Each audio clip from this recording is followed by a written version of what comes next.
A discussion on cinema. ವಿಚಾರದ ಹೆಸರು cinema ತತ್ವ ವಿಮಾಂಸೆ. To begin with the book launch of And the Music Lives On, I would like to invite our dignitaries on the stage.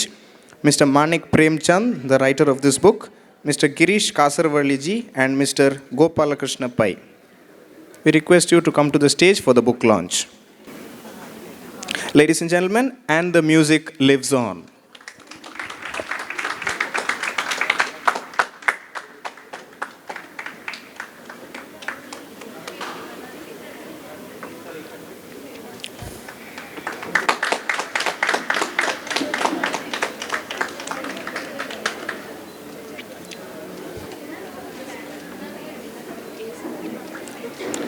Thank you.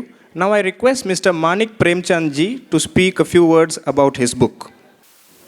Kasarvalli Saab, Pai Saab, esteemed audience, I know you've come to hear a discussion on cinema, and I'm going to sit through, of course, and I'm not too much familiar with Kasarvalli Saab's cinema, though he has an entry in Hindi cinema too, with Nasiruddin Shah and Dipti Naval. But where I come from, I have some friends. I live in Mumbai, in South Bombay, and there are some people who are Kannadigas, and they hold him in high esteem. So I am really grateful that the book has been touched by you, and I wish you a lot of luck, sir, for your endeavors. Your so many national awards.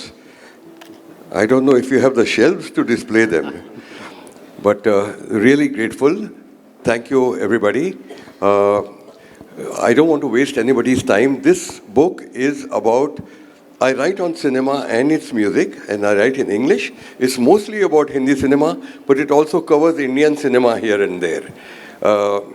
And it's pan-Indian, the mood. This is my 15th book, and I'm so grateful to Sri Raj Gudi and Sunil Kulkarni and everybody who does this wonderful work of the Lit Fest every year now for 7 years. So thank you for doing this, offering me a platform. And once again, sir, I'm grateful to you. Paisa to you as well. Thank you. Thank you so much, Mr. Manik Premchand ji. With this, now we move on to the session. I request Mr. Arun Bharadwaj, sir, who is the moderator of this session, to come to the stage as we begin the topic Cinema Tattva Vimamse.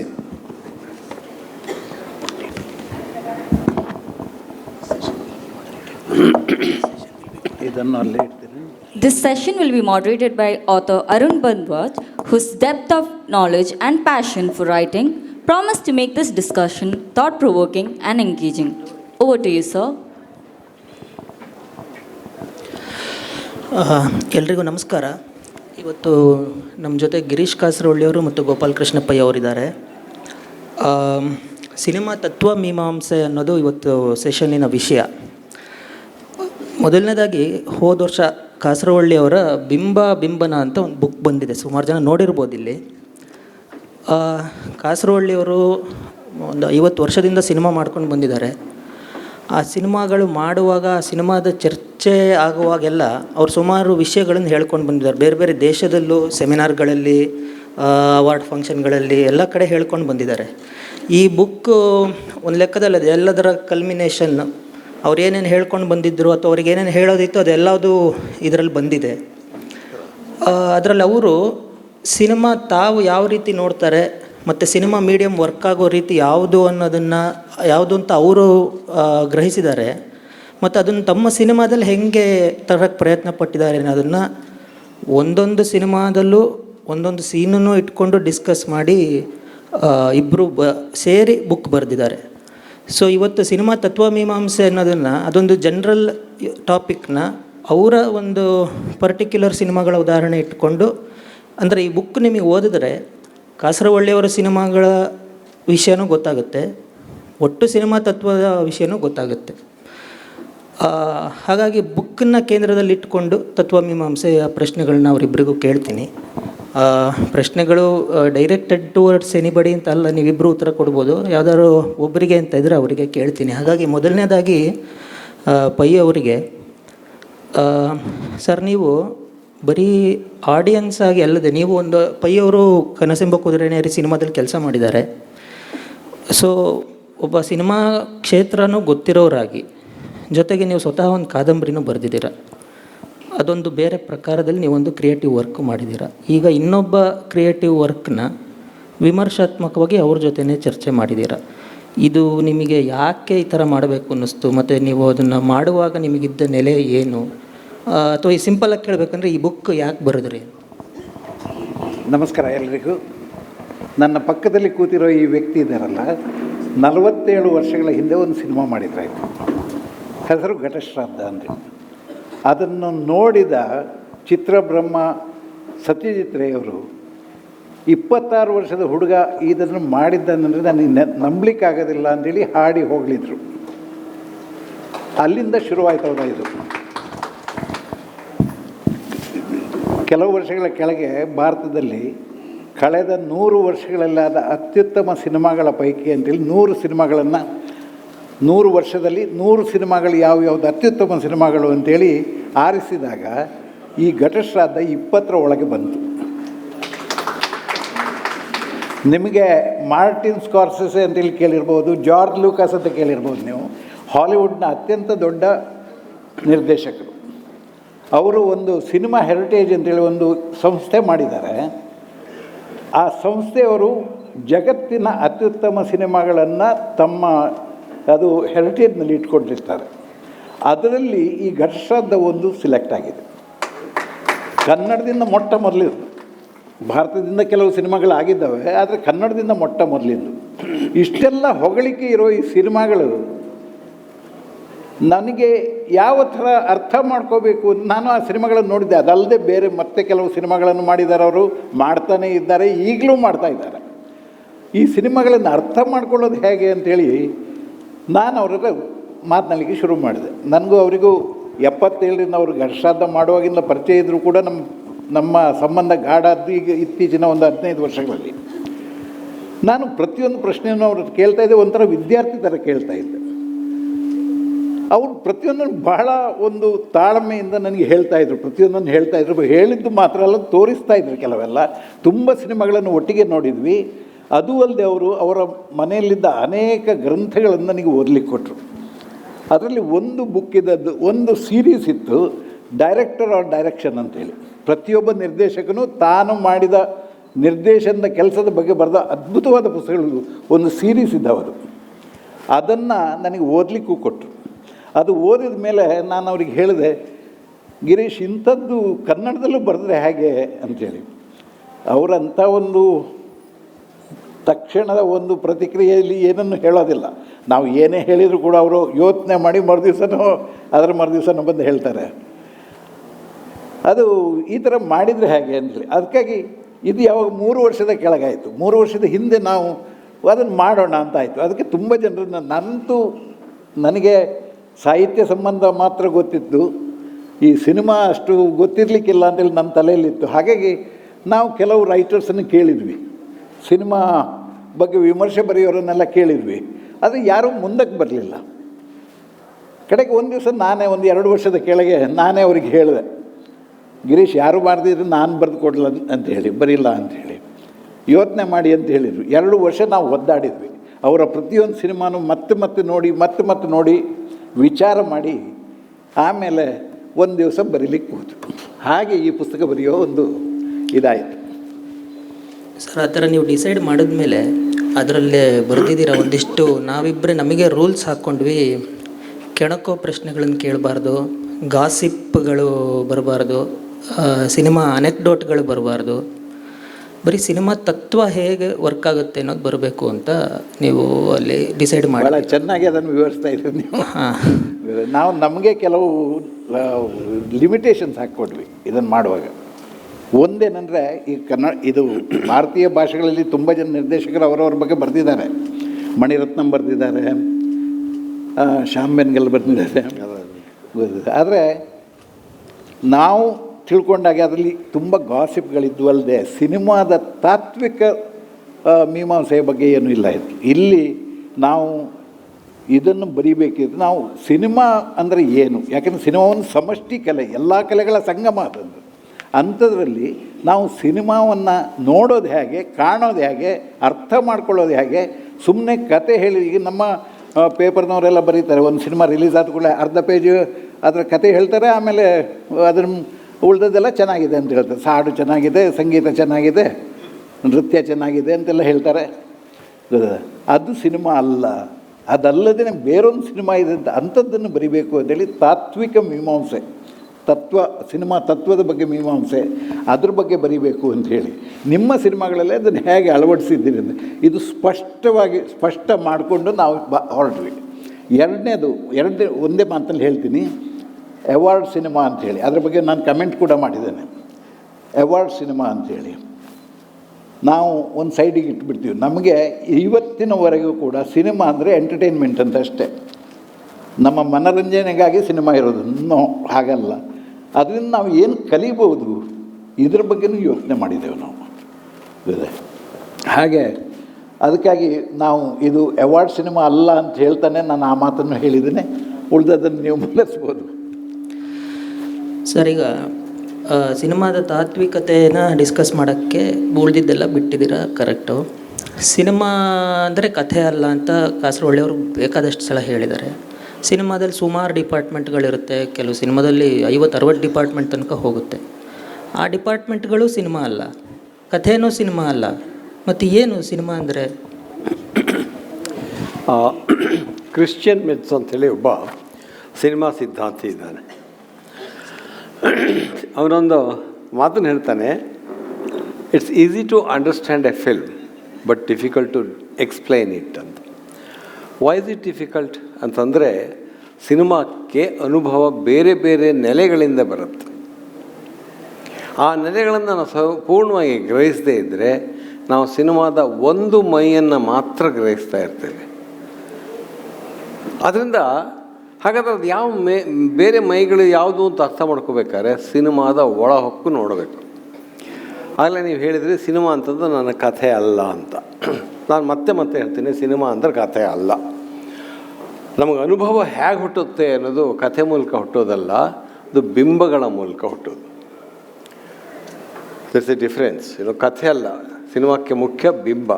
ಈ ಬಿಂಬ ಅಂತ image ಬಿಂಬ ಅಂತಂದರೆ ಏನು ಅನ್ನೋದ್ರ ಬಗ್ಗೆ ನಾವು ವ್ಯಾಖ್ಯಾನ ಮಾಡಬೇಕು. ಇವತ್ತು ನನ್ನ ಸ್ನೇಹಿತ ಮಿತ್ರರೊಬ್ಬರಿದ್ದಾರೆ, ತುಂಬ ಆಳವಾದ ಜ್ಞಾನ ಇರೋರು, ಯಾವುದ್ರ ಬಗ್ಗೆ, ಮೀಮಾಂಸೆಗಳ ಬಗ್ಗೆ, ಸೌಂದರ್ಯ ಶಾಸ್ತ್ರದ ಬಗ್ಗೆ. ಅವರೊಂದು ಮಾತು ಯಾವತ್ತೂ ಹೇಳ್ತಿರ್ತಾರೆ, ಸಿನಿಮಾದ ಸೌಂದರ್ಯ ಮೀಮಾಂಸೆ ಬಹಳ evolved compared to other arts ಅಂತ. ಯಾಕೆ ಅಂತಂದರೆ ಅವರು ಅದಕ್ಕೆ ಅನೇಕ ಕಾರಣ ಕೊಡ್ತಿದ್ದಾರೆ, ಆದರೆ ನಮಗೆ ಅದ್ರ ಬಗ್ಗೆ ಪರಿಜ್ಞಾನವೇ ಇಲ್ಲವೇ. ನಾವು ಸಿನಿಮಾದ ಬಿಂಬದ ವ್ಯಾಖ್ಯಾನ ಮಾಡೋದೇ ಇಲ್ಲ, ಸಿನಿಮಾವನ್ನು ಹಾಗೆ ಅರ್ಥ ಮಾಡ್ಕೋತಾ ಇರ್ತೀವಿ. ಇದು ಹೇಗೆ ಅಂತಂದ್ರೆ, ಒಂದು ಸಂಗೀತ ಕಚೇರಿಗೆ ಹೋಗಿ ಬರೀ ಅದರ ಲಿರಿಕ್ಸನ್ನು ಅಷ್ಟೇ ಅನಲೈಸ್ ಮಾಡಿದಾಗೆ ಅದಲ್ಲ. ಒಂದು ಶಾಸ್ತ್ರೀಯ ಸಂಗೀತದಲ್ಲಿ ನಿಮಗೆ ರಾಗನೂ ಇರುತ್ತೆ, ಅದನ್ನು ಹೇಳುವ ಕ್ರಮ ಇರುತ್ತೆ, ಅದನ್ನು ವಿಸ್ತರಣೆ ಹೇಗೆ ಮಾಡಿದ್ದಾರೆ ಅವೆಲ್ಲವೂ ಮುಖ್ಯ ಆಗುತ್ತೆ ಅಲ್ಲ. ಸಿನಿಮಾದಲ್ಲಿ ಅವೆಲ್ಲವೂ ಮುಖ್ಯ ಆಗ್ತದೆ. ಆದ್ದರಿಂದ ಈ ಬಿಂಬ ಅಂದರೆ ಏನು ಅನ್ನೋದು ವ್ಯಾಖ್ಯಾನ ಮಾಡಬೇಕಿತ್ತು. ಅದು ಒಂದು ಹಂತ ಆಗಬೇಕು. ಎರಡನೇದು, ಬರೀ ಬಿಂಬ ಅಷ್ಟೇ ಮುಖ್ಯ ಅಲ್ಲ, ಬಿಂಬನವೂ ಮುಖ್ಯ. ಅಂದರೆ image and the imaging, the act of creating an image, ಇವೆರಡೂ ಸಿನಿಮಾದಲ್ಲಿ ಭಾಳ ಮುಖ್ಯ ಆಗುತ್ತೆ. ಅವೆರಡನ್ನೂ ಅರ್ಥ ಮಾಡ್ಕೊಳ್ಳೋಕೆ ಹೊರಟಾಗ ಸಿನಿಮಾ ಸಮಗ್ರವಾಗಿ ಅರ್ಥವಾಗುತ್ತೆ. ಇಲ್ಲದೆ ನಾವು ಕಥೆಯನ್ನು ಮಾತ್ರ ಅರ್ಥ ಮಾಡ್ಕೊಂಡಿರ್ತೀವಿ. ಕಥೆಯನ್ನು ಅರ್ಥ ಮಾಡ್ಕೊಳ್ಳೋದೇ ಹೋದಾದರೆ ನೀವು ಮೂಲ ಕಥೆಯನ್ನು ಓದ್ಬೋದಲ್ಲ, ಅದಕ್ಕೆ ಸಿನಿಮಾಕ್ಕೆ ಯಾಕೆ ಬರಬೇಕು? ಆದ್ದರಿಂದ ಸಿನಿಮಾವನ್ನು ನಾವು ಆಮೂಲಾಗ್ರವಾಗಿ ಅರ್ಥ ಮಾಡ್ಕೋಬೇಕಾದ್ರೆ, ಸಿನಿಮಾವನ್ನು ಒಂದು ಪರಿಪೂರ್ಣ ಕಲೆಯಾಗಿ ಅರ್ಥ ಮಾಡ್ಕೋಬೇಕಾದ್ರೆ ಅದು ಸೃಷ್ಟಿ ಮಾಡುವ ಬಿಂಬಗಳನ್ನು ಅರ್ಥ ಮಾಡ್ಕೋಬೇಕು. ಬಿಂಬ ಅಂದಾಗ ಪುನಃ ತೆರೆ ಮೇಲೆ ಕಾಣೋ ಬಿಂಬ ಅಲ್ಲ. ತುಂಬ ಜನ ಹೇಳ್ತಾರೆ ತೆರೆ ಮೇಲೆ ಕಾಣುತ್ತಲ್ಲ ಅದೇ ಬಿಂಬ ಅಂತ. ಅದಲ್ಲ. ಬಿಂಬ ಆ್ಯಕ್ಚುಲಿ ಮೂಡೋದು ತೆರೆ ಮೇಲೂ ಅಲ್ಲ, ಎಲ್ಲೂ ಅಲ್ಲ.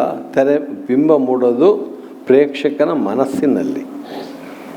ಆ ಮನಸ್ಸಿನಲ್ಲಿ ಬಿಂಬ ಮೂಡಬೇಕಾದ್ರೆ ನಾನು ಯಾವ ರೀತಿಯಲ್ಲಿ ದೃಶ್ಯವನ್ನು ಕಟ್ಟಬೇಕು ಅಂತ ನಿರ್ದೇಶಕ ಯೋಚನೆ ಮಾಡ್ತಾ ಹೋಗ್ತಾನೆ. ಅಲ್ಲಿ ಅವನ ಕಲೆಗಾರಿಕೆ ಮತ್ತು ಅವನ ಹಿರಿಮೆ ಗರಿಮೆ ಅರ್ಥವಾಗುತ್ತೆ. ಅದು ಅರ್ಥವಾಗದೇ ಇದ್ದರೆ ನಾವು ಕಥೆಯನ್ನು ವ್ಯಾಖ್ಯಾನ ಮಾಡ್ಕೊಂಡು ಕೂತಿರ್ತೀವಿ. ಅದರಿಂದ ಅದನ್ನು ಅರ್ಥ ಮಾಡ್ಕೊಳ್ಬೇಕು ಅನ್ನೋ ಕಾರಣಕ್ಕೆ ಈ ಬುಕ್ಕನ್ನು ನಾವು ಬರೆಯೋಕ್ಕೆ ಹೊರಟಿದ್ದು. ಈ ಪುಸ್ತಕದ ಹೆಸರು ಬಿಂಬ ಬಿಂಬನ ಅಂತಲೇ. ನಾವು ಬಿಂಬ ಬಿಂಬನಕ್ಕೆ ಬರೋಣ. ಬಟ್ ಈಗ ಡಿಪಾರ್ಟ್ಮೆಂಟ್ಗಳಲ್ಲಿ ಸಿನಿಮಾ ಇಲ್ಲ, ಕಥೆಯಲ್ಲಿಲ್ಲ ಅಂದಾಗ ಸಿನಿಮಾದಲ್ಲಿ over A period of time ಒಂದೊಂದು ಕಾಲದಲ್ಲಿ ಒಂದೊಂದು ಹೊಸ ಡಿಪಾರ್ಟ್ಮೆಂಟ್ಗಳು ಸೇರ್ಕೋತಾ ಬಂದಿದೆ. ಇನ್ಫ್ಯಾಕ್ಟ್ ಸೌಂಡ್ ಬಂದಿದ್ದೇ ಲೇಟಾಗಿ, ಆಮೇಲೆ CGI ಬಂತು, ಇನ್ನೇನೇನೋ ಬರ್ತಾ ಇದೆ. ಈ ಥರ ಹೊಸದಾಗಿ ಬರೋ ಡಿಪಾರ್ಟ್ಮೆಂಟ್ಗಳು ಈ ಬಿಂಬದ ಮೇಲೆ ಏನು ಪ್ರಭಾವ ಬೀರ್ತವ, ಅಥವಾ ಬಿಂಬ ಅದ್ರ ಪಾಡಿಗೆ? ಈ ಎಲ್ಲ ಹೊಸ ಬೆಳವಣಿಗೆಗಳು ಕೂಡ ಬಿಂಬವನ್ನು ಸೃಷ್ಟಿ ಮಾಡೋದಕ್ಕೆ ಬಳಕೆ ಆಗ್ತಿರುತ್ತೆ. ಹಾಗಾಗಿ ಮುಂಚೆ ದೃಶ್ಯ ಮಾತ್ರ ಇತ್ತು, ಆಮೇಲೆ ಶಬ್ದ ಸೇರ್ಕೋತು, ಆಮೇಲೆ ಬೇರೆ ಬೇರೆ ಪರಿಕರಗಳು ಸೇರ್ಕೋತಾ ಹೋಯಿತು. ಅದರ ಇಮೇಜ್ ಅದರ ಸ್ವರೂಪ ಬದಲಾಗ್ತಾ ಇರುತ್ತೆ ಹೊರತು ಅದರ ಹಿಂದಿನ ರಾಜಕೀಯತೆ ಬದಲಾಗ್ತಾ ಹೋಗಲ್ಲ. ಅದರಿಂದ ಅದನ್ನು ಅರ್ಥ ಮಾಡ್ಕೋಬೇಕು ನಾವು. ಸೊ ಒಬ್ಬ ಡೈರೆಕ್ಟರ್ಗೆ ಬಿಂಬ ಅವನಲ್ಲಿ ಸ್ಪಷ್ಟವಾಗಿದ್ದರೆ ಹೊಸದಾಗಿ ಸೇರ್ಕೊಳ್ಳೋ ಯಾವುದೇ ಡಿಪಾರ್ಟ್ಮೆಂಟ್ನ ಬಳಸ್ದಲೇನು ಅವನು ಬರೀ ಅಂದರೆ ಅವನಿಗೆ ಬೇಕಾದ ಡಿಪಾರ್ಟ್ಮೆಂಟ್ ಬಳಸ್ಕೊಂಡು ಆ ಬಿಂಬನ ನಿರ್ಮಾಣ ಮಾಡ್ಬೋದಾ? ಇಲ್ಲ, ಒಬ್ಬ ಒಳ್ಳೆಯ ಸಮರ್ಥ ನಿರ್ದೇಶಕ ಆ ಮಾಧ್ಯಮದ ಎಲ್ಲ ಸಾಧ್ಯತೆಗಳನ್ನು ಬಳಸ್ತಾ ಇರ್ತಾನೆ. ಅಂದರೆ ಕೆಲವದನ್ನು ಬಿಡ್ಬೋದು ಅವನು. ಈಗ ಇವತ್ತು ಕೂಡ ಕೆಲವರು ನಾನು ಬಣ್ಣದ ಬಳಕೆಯನ್ನು ಮಾಡೋದಿಲ್ಲ ಅಂತ ಹೇಳ್ತಾರೆ. ಅದು ಅವನ ಆಯ್ಕೆ. ಬಣ್ಣ ಬಳಸಲೇಬೇಕು ಅಂತಲ್ಲ, ಬಣ್ಣವನ್ನು ಬಿಡ್ತಿದ್ದೀನಿ ಅಂತ ಹೇಳ್ತಾನೆ ಅವನು ಬೇಕಂತ. ಹಾಗಾಗಿ ಅವನು ಏನನ್ನು ಬಳಸ್ತಾನೋ ಅದನ್ನು ಎಷ್ಟು ಸಮರ್ಪಕವಾಗಿ ಮತ್ತು ಎಷ್ಟು ಆಳವಾಗಿ ಬಳಸಿದ್ದಾನೆ ಅನ್ನೋದು ಅರ್ಥ ಮಾಡ್ಕೋಬೇಕು. ಆಗ ನಮಗೆ ಅರ್ಥವಾಗ್ತದೆ ಸಿನಿಮಾದ ನಿಜವಾದ ಸ್ವರೂಪ. ನಿಮ್ಮ ಹಳೆ ಸಿನಿಮಾಗಳಲ್ಲಿ ಅಂದರೆ ನೀವು ಆ ಸಿನಿಮಾ ಮಾಡಿದ ಮೇಲೆ ಅಂದರೆ ಇನ್ವೆಂಟ್ ಆಗಿರೋ ಡಿಪಾರ್ಟ್ಮೆಂಟ್ಗಳು ಅವಾಗಿದ್ದಿದ್ರೆ ಇನ್ನೂ ಚೆನ್ನಾಗಿ ಮಾಡ್ಬೋದಿತ್ತು ಅಂತ ಯಾವ್ದಾದ್ರು ಅನಿಸಿದೆಯಾ? ಯಾವುದೋ CGI ಯಾವುದಾದ್ರು? CGIಯಿಂದ ನಾನು ಅದನ್ನು ಒಪ್ಪೋದೇ ಇಲ್ಲ. CGIಯಿಂದ ಸಿನಿಮಾ ಅದರ ಮೇಲ್ಮೈ ಮಾತ್ರ ಬದಲಾಗುತ್ತೆ ಹೊರತು ಅದರ ಆತ್ಮ ಬದಲಾಗೋದಿಲ್ಲ. CGI ಏನು ಮಾಡುತ್ತೆ ಅಂದರೆ ಇರುವ ಇದನ್ನು ಇನ್ನಷ್ಟು ಆಕರ್ಷಕವಾಗಿ ಕಾಣುತ್ತೆ, ಆದರೆ ಅದು ಆತ್ಮ ಅಲ್ಲ. ನಾವು ಏನೋ ಪೌಡ್ರ್ ಹಚ್ಕೊಂಡು ಫಂಕ್ಷನಿಗೆ ಬಂದಾಗೆ ನೀವು ಪೌಡ್ರ್ ಹಚ್ಕೊಂಬಂದ್ರೆ ನೋಡೋದಕ್ಕೆ ಆಕರ್ಷಕವಾಗಿ ಕಾಣಿಸ್ತೀರಿ ಹೊರತು ನಿಮ್ಮ ಆತ್ಮ ಬದಲಾಗೋದಿಲ್ಲಲ್ಲ. ಸಿನಿಮಾಕ್ಕೂ ಅದೇ ಕಾರಣ. ಹಾಗಾಗಿ ನಾವು ಸಿನಿಮಾದ ಆತ್ಮವನ್ನು ಅರ್ಥ ಮಾಡ್ಕೊಳ್ಳೋದಕ್ಕೆ ಪ್ರಯತ್ನ ಪಡ್ತಾ ಹೋಗಬೇಕು. ಓಕೆ, ಈಗ ನೇರವಾಗಿ ಪುಸ್ತಕದ ವಿಷಯಕ್ಕೆ ಬರೋಣ. ಕನ್ನಡ ಅಂತಲ್ಲ, ಭಾರತದಲ್ಲೇ ಸಿನಿಮಾದ ಪುಸ್ತಕಗಳಲ್ಲಿ ಅತಿ ಹೆಚ್ಚು ಬುಕ್ಸ್ ಇರೋದು ಜೀವನ ಚರಿತ್ರೆ ಅಥವಾ ವ್ಯಕ್ತಿಗಳ ಬಗ್ಗೆ. ಸಿನಿಮಾ ಕನ್ನಡದಲ್ಲಂತೂ ಆಲ್ಮೋಸ್ಟ್ 80-90% ಅದೇ ಪುಸ್ತಕಗಳಿರೋದು. ಟೆಕ್ನಿಕಲ್ ಬುಕ್ಸು ಮೊದಲು ಬಂದಿದೆ. ಇನ್ಫ್ಯಾಕ್ಟ್ ಸಿನಿಮಾಟೋಗ್ರಫಿ ಬಗ್ಗೆ ಎಲ್ಲ ಕನ್ನಡದಲ್ಲಿ ಬುಕ್ ಬಂದಿತ್ತು. RN ಜಯಗೋಪಾಲ್ ಅವ್ರ ತಮ್ಮ ಅವರು ಎಲ್ಲ ಬರೆದಿದ್ರು, KV ಸುಬ್ಬಣ್ಣ ಅವರು ಬರೆದಿದ್ರು. ಬಟ್ ಈ ಥರ ಒಬ್ಬ ಡೈರೆಕ್ಟ್ರೇ ಕೂತ್ಕೊಂಡು ಅವರ ಎಲ್ಲ ಸಿನಿಮಾನೂ ಡಿಸ್ಕಸ್ ಮಾಡಿರೋದು ಮೋಸ್ಟ್ಲಿ ಭಾರತದಲ್ಲೇ ಫಸ್ಟು. ಮತ್ತು ಭಾರತದಲ್ಲಿ ಸಿನಿಮಾದಲ್ಲಿ ಫಸ್ಟ್ ಅಷ್ಟೇ ಅಲ್ಲ, ಕನ್ನಡದಲ್ಲೂ ಬೇರೆ ಕಲೆನಲ್ಲೂ ಈ ಥರದ್ದು ಸ್ವಲ್ಪ ಅಪರೂಪನೇ. ಯಾವುದೇ ಒಬ್ಬ ಯಾರು ಕಾದಂಬರಿಕಾರನೋ ಕವಿನೋ ಕೂತ್ಕೊಂಡು ಅವರ ಕವಿತೆನ ಡಿಸ್ಕಸ್ ಮಾಡೋದು ಇದು ಅಪರೂಪನೇ. ಸೊ ಆ ಥರ ಅವರ ಫೀಚರ್ ಫಿಲ್ಮ್ಸ್ ಮಾತ್ರ ಇಲ್ಲಿ ಡಿಸ್ಕಸ್ ಮಾಡಿದ್ದಾರೆ. ನಿಮಗೆ ಆ ಥರ ನಿಮ್ಮ ಸಿನಿಮಾನೇ ನೀವು ಡಿಸ್ಕಸ್ ಮಾಡುವಾಗ ನಿಮಗೆ ಆಬ್ಜೆಕ್ಟಿವ್ ಆಗಿ ಅದನ್ನು ನೋಡೋಕ್ಕಾಯ್ತಾ, ಅಥವಾ ಅವ್ರ ಪ್ರಶ್ನೆ ಮೇಲೆ ಎಲ್ಲ ಡಿಪೆಂಡ್ ಆಗಿತ್ತಾ, ಏನು ಅದು ಪ್ರೋಸೆಸ್? ಅದರಲ್ಲಿ ಒಂದು ಮಾತು ಬರುತ್ತೆ, ನಾನು ಯಾವುದೇ ಕಾರಣಕ್ಕೂ ನನ್ನ ಸಿನಿಮಾವನ್ನು ಜಸ್ಟಿಫೈ ಮಾಡ್ತಿಲ್ಲ ಅಂತ ಬರುತ್ತೆ. ನಾನು ಏನು ಮಾಡೋಕ್ಕೆ ಹೊರಟೆ ಅನ್ನೋದನ್ನು ಎಕ್ಸ್ಪ್ಲೇನ್ ಮಾಡ್ತಾಯಿದ್ದೀನಿ. ಆಗಿದೆಯೋ ಇಲ್ಲ ಅನ್ನೋದು ನಿಮಗೆ ಬಿಟ್ಟಿದ್ದು ಅಂತ. ಈ ಸಿನಿಮಾದ ಒಂದು ಸೀರೀಸ್ ಇದೆ, ಡೈರೆಕ್ಟರ್ಸ್ ಆನ್ ಡೈರೆಕ್ಷನ್ ಅಂತ ಪೈಗಳು ಮಾತಾಡಿದರು. ನಾನು ಪೂನಾ ಇನ್ಸ್ಟಿಟ್ಯೂಟ್ನಲ್ಲಿ ಓದ್ತಾ ಇರುವಾಗ ನನ್ನನ್ನು ತುಂಬ ಪ್ರಭಾವಕ್ಕೆ ಒಳಮಾಡಿದ ಕೃತಿಗಳು ಈ ಸೀರೀಸು. ಪ್ರತಿ ಡೈರೆಕ್ಟ್ರು ನಾನು ಆ ಲೆನ್ಸ್ ಬಳಸುವಾಗ ನನ್ನ ಉದ್ದೇಶ ಏನಿತ್ತು, ಈ ಮ್ಯೂಸಿಕ್ ಬಳಸುವಾಗ ಅಲ್ಲೇ ಯಾಕೆ ಮ್ಯೂಸಿಕ್ ಬಳಸ್ತೀವಿ, ಇನ್ನೊಂದು ಕಡೆ ಯಾಕೆ ಬಳಸಿಲ್ಲ, ಈ ಥರ ಹೇಳ್ತಾ ಅವನ ಏನಂತಾರೆ vision of the world. Vision of the cinema ಅಂದರೆ ನನಗೆ ವಿಷನ್ ಆಫ್ ದ ವರ್ಲ್ಡೇ. ಅದನ್ನು ನಮ್ಮ ಮುಂದೆ ತೆರೆದಿರ್ತಾ ಹೋಗ್ತಾನೆ. ಅದು ನನ್ನ ಸಿನಿಮಾ ಗ್ರಹಿಕೆಯನ್ನು ಹೆಚ್ಚು ಮಾಡ್ತು. ಕನ್ನಡದಲ್ಲಿ ಪದ್ಯ ಬಗೆವ ಬಗೆ ಅಂತ ಒಂದು ಸೀರೀಸ್ ಶುರು ಆಯಿತು ಗೊತ್ತಾ, ಅನಂತಮೂರ್ತಿಯವರು ಶುರು ಮಾಡಿದ್ದು. ಆ ಪದ್ಯ ಬಗೆವ ಬಗೆ ಬಂದ ಮೇಲೆ ಒಂದೊಂದು ಶಬ್ದವನ್ನು ಅವ್ರು ಯಾವುದು ಅದೇ ಶಬ್ದವನ್ನು ಯಾಕೆ ಬಳಸ್ತಾರೆ. ಈಗ ರಾಮನವಮಿಯ ಬಗ್ಗೆ ದಿವಸದ ಬಗ್ಗೆ ವ್ಯಾಖ್ಯಾನ ಮಾಡ್ತಾ ಅನಂತಮೂರ್ತಿ ಹೇಳ್ತಾರೆ, ಸಿದ್ದೋಟೆ ಅನ್ನುವ ಶಬ್ದವನ್ನೇ ಅವ್ರು ಯಾಕೆ ಬಳಸಿದ್ದಾರೆ, ಇನ್ನೊಂದು ಹಣ್ಣನ್ನು ಬಳಸ್ಬೋದಿತ್ತಲ್ಲ ಅಂತ. ಸೊ ಅವಾಗೇನಾಗುತ್ತೆ ಅಂದರೆ ನಿಮಗೆ ಆ ಪರ್ಟಿಕ್ಯುಲರ್ ಶಬ್ದಕ್ಕೆ ಒಂದು ಪಾಲಿಟಿಕ್ಸ್ ಇರೋದು ಅರ್ಥವಾಗುತ್ತೆ. ನಾವು ಅದನ್ನು ಆ ಸೂಕ್ಷ್ಮತೆ ನಮ್ಗೆ ಗೊತ್ತೇ ಇರಲ್ಲ ನೋಡಿ. ಒಂದು ಪ್ರತಿ ವಿವರಕ್ಕೂ ಅದರದ್ದೇ ಆದ ಒಂದು ಚಹರೆ ಇರುತ್ತೆ, ಅದರದ್ದೇ ಒಂದು ವ್ಯಾಖ್ಯಾನ ಇರುತ್ತೆ, ಅದರದ್ದೇ ಆದ ಒಂದು ಅಸ್ಮಿತೆ ಇರುತ್ತೆ. ಒಬ್ಬ ಒಳ್ಳೆ ಕವಿಗೆ ಅದನ್ನು ಯೋಚನೆ ಮಾಡ್ತಾ ಇರ್ತಾರೆ, ಅದೇ ಶಬ್ದವನ್ನು ಯಾಕೆ ಬಳಸಬೇಕು ಅಂತ. ಅದು ಸಿನಿಮಾದವರಿಗೆ ಅದು ಇನ್ನೂ ಹೆಚ್ಚು ದೊಡ್ಡ ಚಾಲೆಂಜಿಂಗು. ಯಾಕಂದರೆ ನಾವು ಎಲ್ಲ ಕಲೆಗಳ ಎಲ್ಲ ಶಕ್ತಿಯನ್ನು ದುರಿಸ್ಕೊಳ್ತಾ ಇರ್ತೀವಿ. ಹಾಗಾಗಿ ನಾವು ಅದ್ರ ಬಗ್ಗೆ ಎಕ್ಸ್ಟ್ರೀಮ್ ಕಾನ್ಷಿಯಸ್ ಆಗಿ ಬರ್ತೇವೆ. ಈಗ ಸಾಹಿತ್ಯದಿಂದ ನಾವು ಕಥೆ ಕಟ್ಟುವ ಕ್ರಮವನ್ನು ಕಲಿತೀವಿ, ಸಂಗೀತದಿಂದ ಲಯವನ್ನು ಮತ್ತು ಅದರ ವಿನ್ಯಾಸವನ್ನು ಕಲಿತಾ ಇರ್ತೀವಿ, ಬಳಸ್ಕೋತಾ ಇರ್ತೀವಿ, ಕಲಿತಾ ಇರ್ತೀವಿ, ಸರಿಯಲ್ಲ, ಬಳಸ್ಕೋತಾ ಇರ್ತೀವಿ. ಚಿತ್ರಕಲೆಯಿಂದ ಅದರ ವಿಷುವಲ್ ಡೈಮೆನ್ಷನ್ಸಲ್ಲಿ ಬಳಸ್ಕೋತಾ ಇರ್ತೀವಿ. ಆರ್ಕಿಟೆಕ್ಚರಿಂದ ನಮ್ಮ ಸೆಟ್ ಕನ್ಸ್ಟ್ರಕ್ಷನಲ್ಲೇ ಬಳಸ್ಕೋತಾ ಇರ್ತೀವಿ. ಫೋಕ್ ಫಾರ್ಮ್ಸಿಂದ, ಕಂಟೆಂಪ್ರರಿ ಆರ್ಟ್ಸಿಂದ ಅಂಶಗಳನ್ನು ತಗೋತಾ ಇರ್ತೀವಿ. ಹಾಗಾಗಿ ಸಿನಿಮಾ ಒಂದು ಸಿನಿಮಾವನ್ನು ಅರ್ಥ ಮಾಡ್ಕೊಳ್ಳೋದು ಅಷ್ಟು ಸುಲಭ ಅಲ್ಲ ಅನ್ನೋದು ಅನೇಕರ ಒಪ್ಪಿಗೆ. ಹಾಗಾಗಿ ಒಂದು ಸಿನಿಮಾವನ್ನು ಅರ್ಥ ಮಾಡ್ಕೊಳ್ಳೋಕ್ಕೆ ಈ ರೀತಿಯಲ್ಲಿ ಅರ್ಥ ಮಾಡ್ಕೊಳ್ಳೋಕೆ ಸಾಧ್ಯವಾದರೆ ಅದು ನಿಮ್ಮ ಉಳಿದ ಕಲೆಗಳಿಗೂ ಅರ್ಥ ಮಾಡ್ಕೊಳ್ಳೋದಕ್ಕೂ ಸಹಕಾರಿ ಆಗ್ತಾ ಹೋಗುತ್ತೆ ಅಂತ. ಇದು ನನ್ನೊಬ್ಬನ ಇದಲ್ಲ. ಇವತ್ತು ಕನ್ನಡದಲ್ಲಿ ಮುಖ್ಯವಾಗಿ ಏನಾಗಿದೆ ಅಂತಂದರೆ, ಸಿನಿಮಾದ ವ್ಯಾಖ್ಯಾನ ಅಂತಂದರೆ ಅದರ ಸಾಹಿತ್ಯಿಕ ಅಂಶಗಳ ವ್ಯಾಖ್ಯಾನ ಅಂತ ಮಾತ್ರ ಆಗಿದೆ. ಯಾವ ಸಿನಿಮಾದಲ್ಲೂ ಆ ಸಿನಿಮಾದ ವಿಷುವಲ್ ಡಿಸೈನ್ ಬಗ್ಗೆ ಆಗಲಿ, ಅದರ ಪಾಲಿಟಿಕ್ಸ್ ಬಗ್ಗೆ ಆಗಲಿ, ಅದರ ಲಯದ ಪಾಲಿಟಿಕ್ಸ್ ಬಗ್ಗೆ ಆಗಲಿ ಮಾತಾಡಿದ್ದು ಕಂಡಿಲ್ಲ. ಹಾಗಾಗಿ ನಾವು ಆ ಥರದಲ್ಲಿ ಸಿನಿಮಾವನ್ನು ಅರ್ಥ ಮಾಡ್ಕೊಳ್ಳೋ ಅಗತ್ಯ ಬಹಳ ಇದೆ ಅಂತ ನಾನು ಹೇಳೋದು.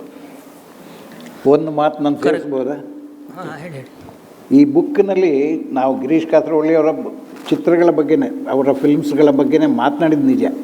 ಆದರೆ ಅದು ಅವರ ಚಿತ್ರಗಳಿಗಾಗಿ ಮಾತ್ರ ಬಂದದ್ದಲ್ಲ, ಅದು ಆನುಷಂಗಿಕವಾಗಿ ಅಲ್ಲಿ ಬಂತಷ್ಟೇ ವಿನಃ ಅಲ್ಲಿ ಸಿನಿಮಾದ ಸಿನಿಮಾ ಎಂಬ ಪ್ರಕ್ರಿಯೆಯ ಬಗ್ಗೆ ಮಾತನಾಡಿದ್ದೇ ವಿನಃ ಗೊತ್ತದು. ಇದು ನಮಗೆ ಮಾತನಾಡುವ ಒಂದು ಸುಲಭ ಆಗಲಿ ಅಂತಲೇ ಅವರ ಸಿನಿಮಾಗಳ ಬಗ್ಗೆ ಮಾತನಾಡಿದ್ದು ನೋಡಿ, ಮತ್ತು ಅದು ತಿಳಿಸ್ಲಿಕ್ಕೆ ಸಾಧ್ಯ ಆಗತ್ತೆ ಅಂಥೇಳಿ. ಈಗ ವಿಲಂಬಿತ ಲಯದ ಬಗ್ಗೆ ಮಾತಾಡ್ತಾ ಹೋಗ್ತಾರೆ, ಗತಿಯ ಬಗ್ಗೆ ಮಾತಾಡ್ತಾ ಹೋಗ್ತಾರೆ. ನಿಧಾನಗತಿ ಅಂತೀವಲ್ಲ, ನಾನು ಅದಕ್ಕೆ ನಿಧಾನಗತಿ ಅನ್ನೋದು ದೋಷ ಅಲ್ಲ, ನಿಧಾನಗತಿ ಅನ್ನೋದು ಒಂದು ಶಕ್ತಿ, ಅದು ಒಂದು ವಿಷನ್ ಅಂತ ಮಾತಾಡ್ತಾ ನಾವು ಎಲ್ಲಿಗೆ ಹೋಗ್ತೀವಿ ಅಂತಂದರೆ, ಲೂಯಿ ಬುನ್ಯುಯೆಲ್ ಅನ್ನೋ ಫಿಲ್ಮ್ ಮೇಕರ್ನ ಒಂದು ಕೊಟೇಶನ್ಗೆ ಹೋಗ್ತೀವಿ. The rhythm of the film is the politics of the film maker ಅಂತಾನೆ.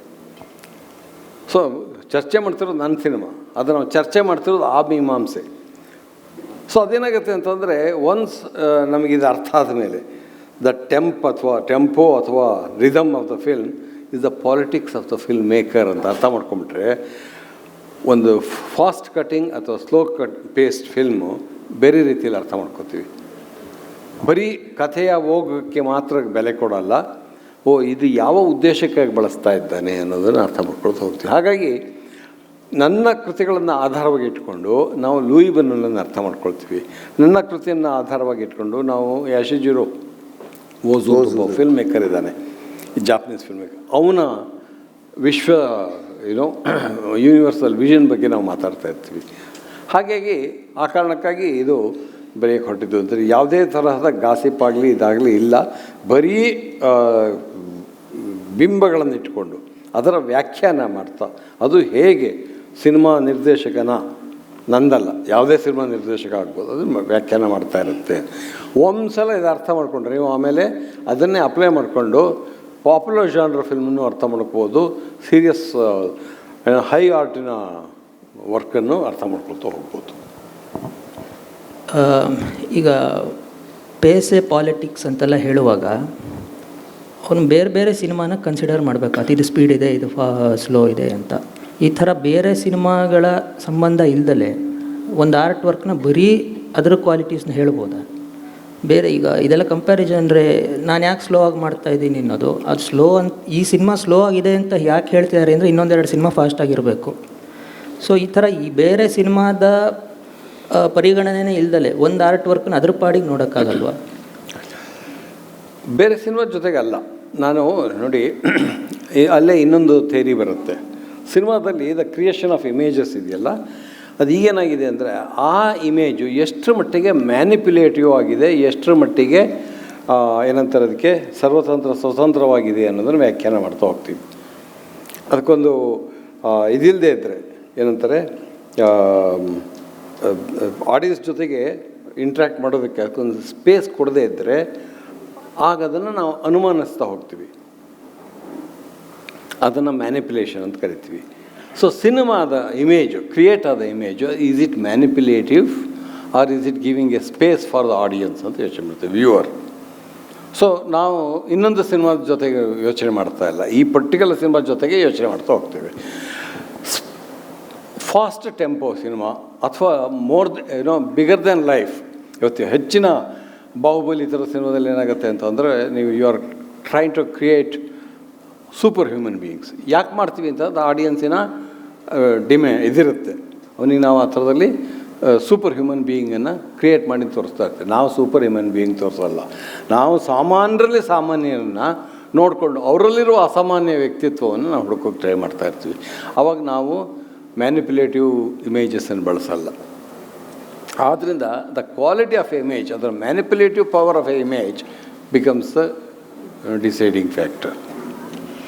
ಸರ್, ಈಗ ಅವರು ಅದೇ ಸಿನಿಮಾದವ್ರು ಮ್ಯಾನಿಪ್ಯುಲೇಟಿವ್ ಇಮೇಜ್ ಅಥವಾ ಎಕ್ಸಾಜರೇಟೆಡ್ ಬಳಸೋದು, ಅವರು ಮೊದಲೇ ಒಂದು ಪ್ರೇಕ್ಷಕನಿಗೆ ಇಂಥದ್ದು ಇಷ್ಟ ಆಗ್ಬೋದು ಅಥವಾ ಪ್ರೇಕ್ಷಕಂಗೆ ಈ ಥರ ಅನ್ನಿಸ್ಬೋದು ಇದನ್ನು ನೋಡಿದ್ರೆ ಅಂತ ಮೊದಲೇ ಅಂದ್ಕೊಂಡು ಅವರು ಮಾಡ್ತಾರೆ.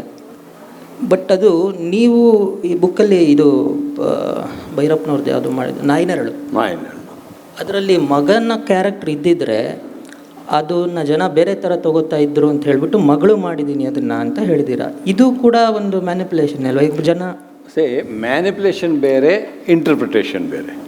ಮ್ಯಾನಿಪ್ಯುಲೇಷನ್ ಅಂತಂದರೆ ಇಟ್ಸ್ ಬೇಸಿಕಲಿ ಕ್ರಿಯೇಟಿವ್ ವರ್ಕಿನ ಟೂಲ್ ಅಲ್ಲ, ಅದು ಇಟ್ಸ್ ಅಡ್ವರ್ಟೈಸ್ಮೆಂಟಿನ ಟೂಲು, ಮಾರ್ಕೆಟಿಂಗಿನ ಸ್ಟ್ರಾಟಜಿ. ಇವತ್ತು ಮಾರ್ಕೆಟ್ ಇದರಲ್ಲಿ ಏನಾಗುತ್ತೆ ಅಂತಂದರೆ, ನೀವು ಹೇಗೆ ಮ್ಯಾನಿಪ್ಯುಲೇಟ್ ಮಾಡಬೇಕು ಅಂತಂದರೆ ಅವನು ಇಮಿಡಿಯೇಟ್ ಹೋಗಿ ಕೊಂಡ್ಕೊಬೇಕು ಆ ವಸ್ತುನ, ಆ ಥರದಲ್ಲಿ ಮ್ಯಾನಿಪ್ಯುಲೇಟ್ ಮಾಡಬೇಕು. ಆಗ ಆ ಇಮೇಜಿನ ಹಿಂದೆ ಒಂದು ಪಾಲಿಟಿಕ್ಸ್ ಇದೆ. ಅದು ಯಾವುದು? It's a market economy of. ಒಬ್ಬ ಅದನ್ನು ಬದಲಾಯಿಸಿದರೆ ಫಾರ್ ಬೆಟರ್ ಅಂಡರ್ಸ್ಟ್ಯಾಂಡಿಂಗ್ ಅಥವಾ ಬೇರೆ ಥರದ ಅರ್ಥಕ್ಕಾಗಿ ಬಳಸಿದರೆ ಅದು ಮ್ಯಾನಿಪ್ಯುಲೇಷನ್ ಅಲ್ಲ. ಈಗ ನಾಯಿನೆರಳೇ ಹೇಳಿದ್ರಲ್ಲ, ನಾನು ಅದು ಏನು ಹೇಳಿದೆ ಅಂತಂದರೆ, ಮಗ ಆಗಿ ತಾಯಿಯ ಬಗ್ಗೆ ಪೊಸೆಸಿವ್ ಆಗಿದ್ದರೆ ಅದನ್ನು ಈಡಿಪಸ್ ಕಾಂಪ್ಲೆಕ್ಸ್ ಅಂಥೇಳಿ ಅರ್ಥೈಸುವ ಸಾಧ್ಯತೆ ಇದೆ. ಅದಕ್ಕೆ ಅದನ್ನು ತೆಗೆದು ಮಗಳೇ ಮಾಡಿದಾಗ ನನಗೆ ಅಡ್ವಾಂಟೇಜ್ ಏನಾಯಿತು ಅಂದರೆ, 3 ತಲೆಮಾರಿನ 3 ಹೆಂಗಸರು ಒಂದು ವಸ್ತುವನ್ನು ಅರ್ಥ ಮಾಡಿಕೊಂಡಂಥ ಒಂದು ಇದನ್ನು ಒಂದು ಪರ್ಸ್ಪೆಕ್ಟಿವ್ನೇ ಬೇರೆ ಆಯ್ತು ನನಗೆ. ಮಗನಾಗಿದ್ದರೆ ಆ ಪರ್ಸ್ಪೆಕ್ಟಿವ್ ಸಿಗ್ತಿರಲಿಲ್ಲ. ಅಂದರೆ ಇಲ್ಲಿ ಮಾರ್ಕೆಟ್ ಎಕಾನಮಿನನ್ನು ಡಿಸೈಡ್ ಮಾಡಿದ್ದಲ್ಲ, ಒಂದು ಹೊಸ ಸಾಧ್ಯತೆಗಾಗಿ ಅದನ್ನು ಬದಲಾಯಿಸ್ಕೊಂಡಿದ್ದೆ ಹೊರತು ಹಂಗೆ ಮಾಡಿಬಿಟ್ರೆ ಜನ ಅದನ್ನು ಮೆಚ್ಚುತ್ತಾರೆ ಅಂತಲ್ಲ. ಜನ ಮೆಚ್ಚೋದು ಬಿಡೋದು ಇವರೇ ಸೃಷ್ಟಿ ಮಾಡ್ಕೊಂಡಿದ್ದು. ಅದು ನಿಜ ಆಗಿದ್ದಿದ್ರೆ ಅವ್ರು ಮಾಡಿರೋ ಎಲ್ಲ ಸಿನಿಮಾಗಳು ಹಿಟ್ ಆಗಬೇಕಿತ್ತು. ಆಗಲ್ಲಲ್ಲ. ಸೊ ಅದು ಈ ಥರದ್ದು ಇದು ಮಾರ್ಕೆಟ್ ಎಕಾನಮಿ ಅಥವಾ ಒಂದು ಇವು ಸುಳ್ಳು ಇದನ್ನು ಸತ್ಯ ಅಂತ ಬಿಂಬಿಸ್ತಾ ಇರ್ತಾರೆ. ಅದ್ರ ಬಗ್ಗೆ ನಾವು ಭಾಳ ಕೇರ್ಫುಲ್ ಆಗಿರಬೇಕು. ಅದು ಮಾರ್ಕೆಟ್ ಎಕಾನಮಿಯ ಒಂದು ಪಾಲಿಟಿಕ್ಸು. ನೀವು ಈ ಥರ ಡಿಸಿಷನ್ಗಳು ತೊಗೊಳ್ಳುವಾಗ ಮಾರ್ಕೆಟ್ ನಿಮ್ಮ ಮೇಲೆ ಪ್ರಭಾವ ಬೀರಬಾರ್ದು ಅಂತ ಏನಾದ್ರು ಕಾನ್ಷಿಯಸ್ ಆಗಿ ಯೋಚನೆ ಮಾಡ್ತಾ ಇರ್ತಾರೆ? ಮಾರ್ಕೆಟ್ ಅಲ್ಲ, ಮಾರ್ಕೆಟಿಗಲ್ಲೂ ಒಂದು ಒಳ್ಳೆಯ ಮಾರ್ಕೆಟ್ ಇರುತ್ತೆ, ಕೆಟ್ಟ ಮಾರ್ಕೆಟ್ ಇರುತ್ತಲ್ವ. ಈಗ ನನಗೆ ನಾನಿವತ್ತು ಹಶ್ವಾದರೆ ನಾನು ಹೋಟ್ಲಿಗೆ ಹೋಗಿ ಇಡ್ಲಿ ತಿನ್ನಲೇಬೇಕು, ಅದು ಅಪಾಯ ಅಲ್ಲ. ಆದರೆ ಇಡ್ಲಿ ತಿನ್ನಬೇಡಿ, ನೀವು ಐಸ್ ಕ್ರೀಮ್ ತಿನ್ನಿ ಅನ್ನೋದು, ಅಥವಾ ಇಡ್ಲಿ ತಿನ್ನಬೇಡಿ ಇನ್ನೊಂದು ತಿನ್ನಿ ಅಂತ ಹೇಳೋದು, ಅದರಲ್ಲಿ ಪಾಲಿಟಿಕ್ಸ್ ಇದೆ. ಅಲ್ಲ, ಒಂದು ಅಗತ್ಯದಿಂದ ಹುಟ್ಟೋದು, ಇನ್ನೊಂದು ಅಗತ್ಯವನ್ನು ಹುಟ್ಟು ಹಾಕಿ ಬೇಕು ಅನಿಸೋದು, ಅವೆರಡಕ್ಕೂ ವ್ಯತ್ಯಾಸ ಇದೆ. ಅಲ್ಲ, ಇದರಲ್ಲಿ ಇನ್ನೊಂದು ಸಿನಿಮಾ ಯಾವುದೋ ಸಮುದ್ರದ ಹತ್ರ ಹೋಗ್ತಾ ಇರೋ ಒಂದು ಸೀನಲ್ಲಿ ಗುಲಾಬಿ ಟಾಕೀಸ್, ಅಂದರೆ ಅದು ಚೆನ್ನಾಗಿ ಕಾಣ್ತಾ ಇದ್ದರೆ ಅದನ್ನು ನಾನು ಬೇಡ ಅಂತ ಕ್ಯಾನ್ಸಲ್ ಮಾಡಿ ಡೌನ್ಗ್ರೇಡ್ ಅಂತ ಬಳಸ್ಬೋದಾದರೆ ಆ ಥರ ಮಾಡ್ತಾ ಇದ್ದೆ ಅಂತ ಹೇಳಿದ್ರು. ಇದು ಅಲ್ಲಿ ಏನಾಯಿತು, ಗುಲಾಬಿ ಟಾಕೀಸಲ್ಲಿ ನಾನು ನಮ್ಮ ಕ್ಯಾಮ್ರಾಮನ್ ರಾಮಚಂದ್ರ ಐತಾಳ್ಗೆ, ನೋಡಿ ಸಮುದ್ರ ತೀರ, ಅಲೆ ಹರಿತಾ ಇರುತ್ತೆ, ಸೂರ್ಯಾಸ್ತ ಆಗ್ತಾ ಇದೆ, ತೆಂಗಿನ ಮರ ಇದೆ, ಬಂಡೆ ಇದೆ, ತುಂಬ ಆಕರ್ಷಕವಾಗಿ ಕಾಣುತ್ತೆ. ಆ ಥರದ ಇಮೇಜ್ಗಳನ್ನು ನಾವು ಬಳಸಬಾರ್ದು ಅಂದವರಿಗೆ. ಆ ಆಕರ್ಷಕವಾಗಿ ಕಾಣುವ ಇಮೇಜು ಅಲ್ಲಿರುವ ಸಮಸ್ಯೆಗಳನ್ನು ಮರೆಮಾಚಿಸುತ್ತೆ, ಅವರ ದೈನಂದಿಕ ಸಮಸ್ಯೆಗಳನ್ನು ಮರೆಮಾಚಿಸಿ ಆಕರ್ಷಕ ಮಾಡುತ್ತೆ. ಅಲ್ಲ, ಅದನ್ನು ಹಾಗೆ ಮಾಡಬಾರ್ದು ಅಂತ ಅವ್ರಿಗೆ ಹೇಳಿದ್ದು.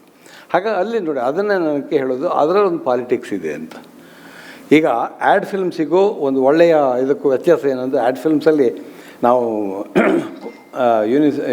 ಪುಣೆ ಇನ್ಸ್ಟಿಟ್ಯೂಟಲ್ಲಿ ಓದ್ತಾ ಇರುವಾಗ ಒಬ್ಬ ಆ್ಯಡ್ ಫಿಲ್ಮ್ ಮೇಕರ್ಸನ್ನು ಕರೆದು, ಅವಳು ಬಟ್ಟೆ ಒಗೆಯೋಳ ಆದರೂ ಕೂಡ ಅವಳು ಆಗಷ್ಟೇ ಮೇಕಪ್ ಮಾಡಿಕೊಂಡು ಇದನ್ನು ಬಂದಂಗೆ ಹೊಸ ಬಟ್ಟೆ ಹಾಕ್ಕೊಂಡು ಬಟ್ಟೆ ಒಗಿತಿರ್ತಾಳೆ.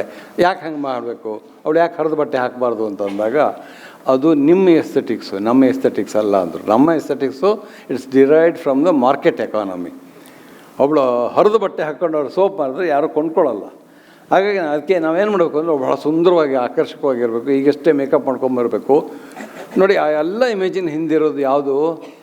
Market economy. ಆದರೆ ನಿಜವನ್ನು ನಾವು ಹಿಡಿಯೋದು ಯಾವುದು? ಅದಲ್ಲ. ಅದರ ಎಸ್ಥೆಟಿಕ್ಸಲ್ಲೇ ಡಿಫ್ರೆನ್ಸ್ ಇದೆ, ಅದನ್ನು ನಾನು ಹೇಳ್ತಾ ಇರೋದು. ನಿಜವನ್ನು ಅಲ್ಲಿ ಆ ರಾಜಕೀಯ ಮತ್ತು ರಾಜಕೀಯತೆ ಅನ್ನೋ ಒಂದು ಶಬ್ದವನ್ನು ಉದ್ದಕ್ಕೂ ಬಳಸಿದ್ದೀನಿ.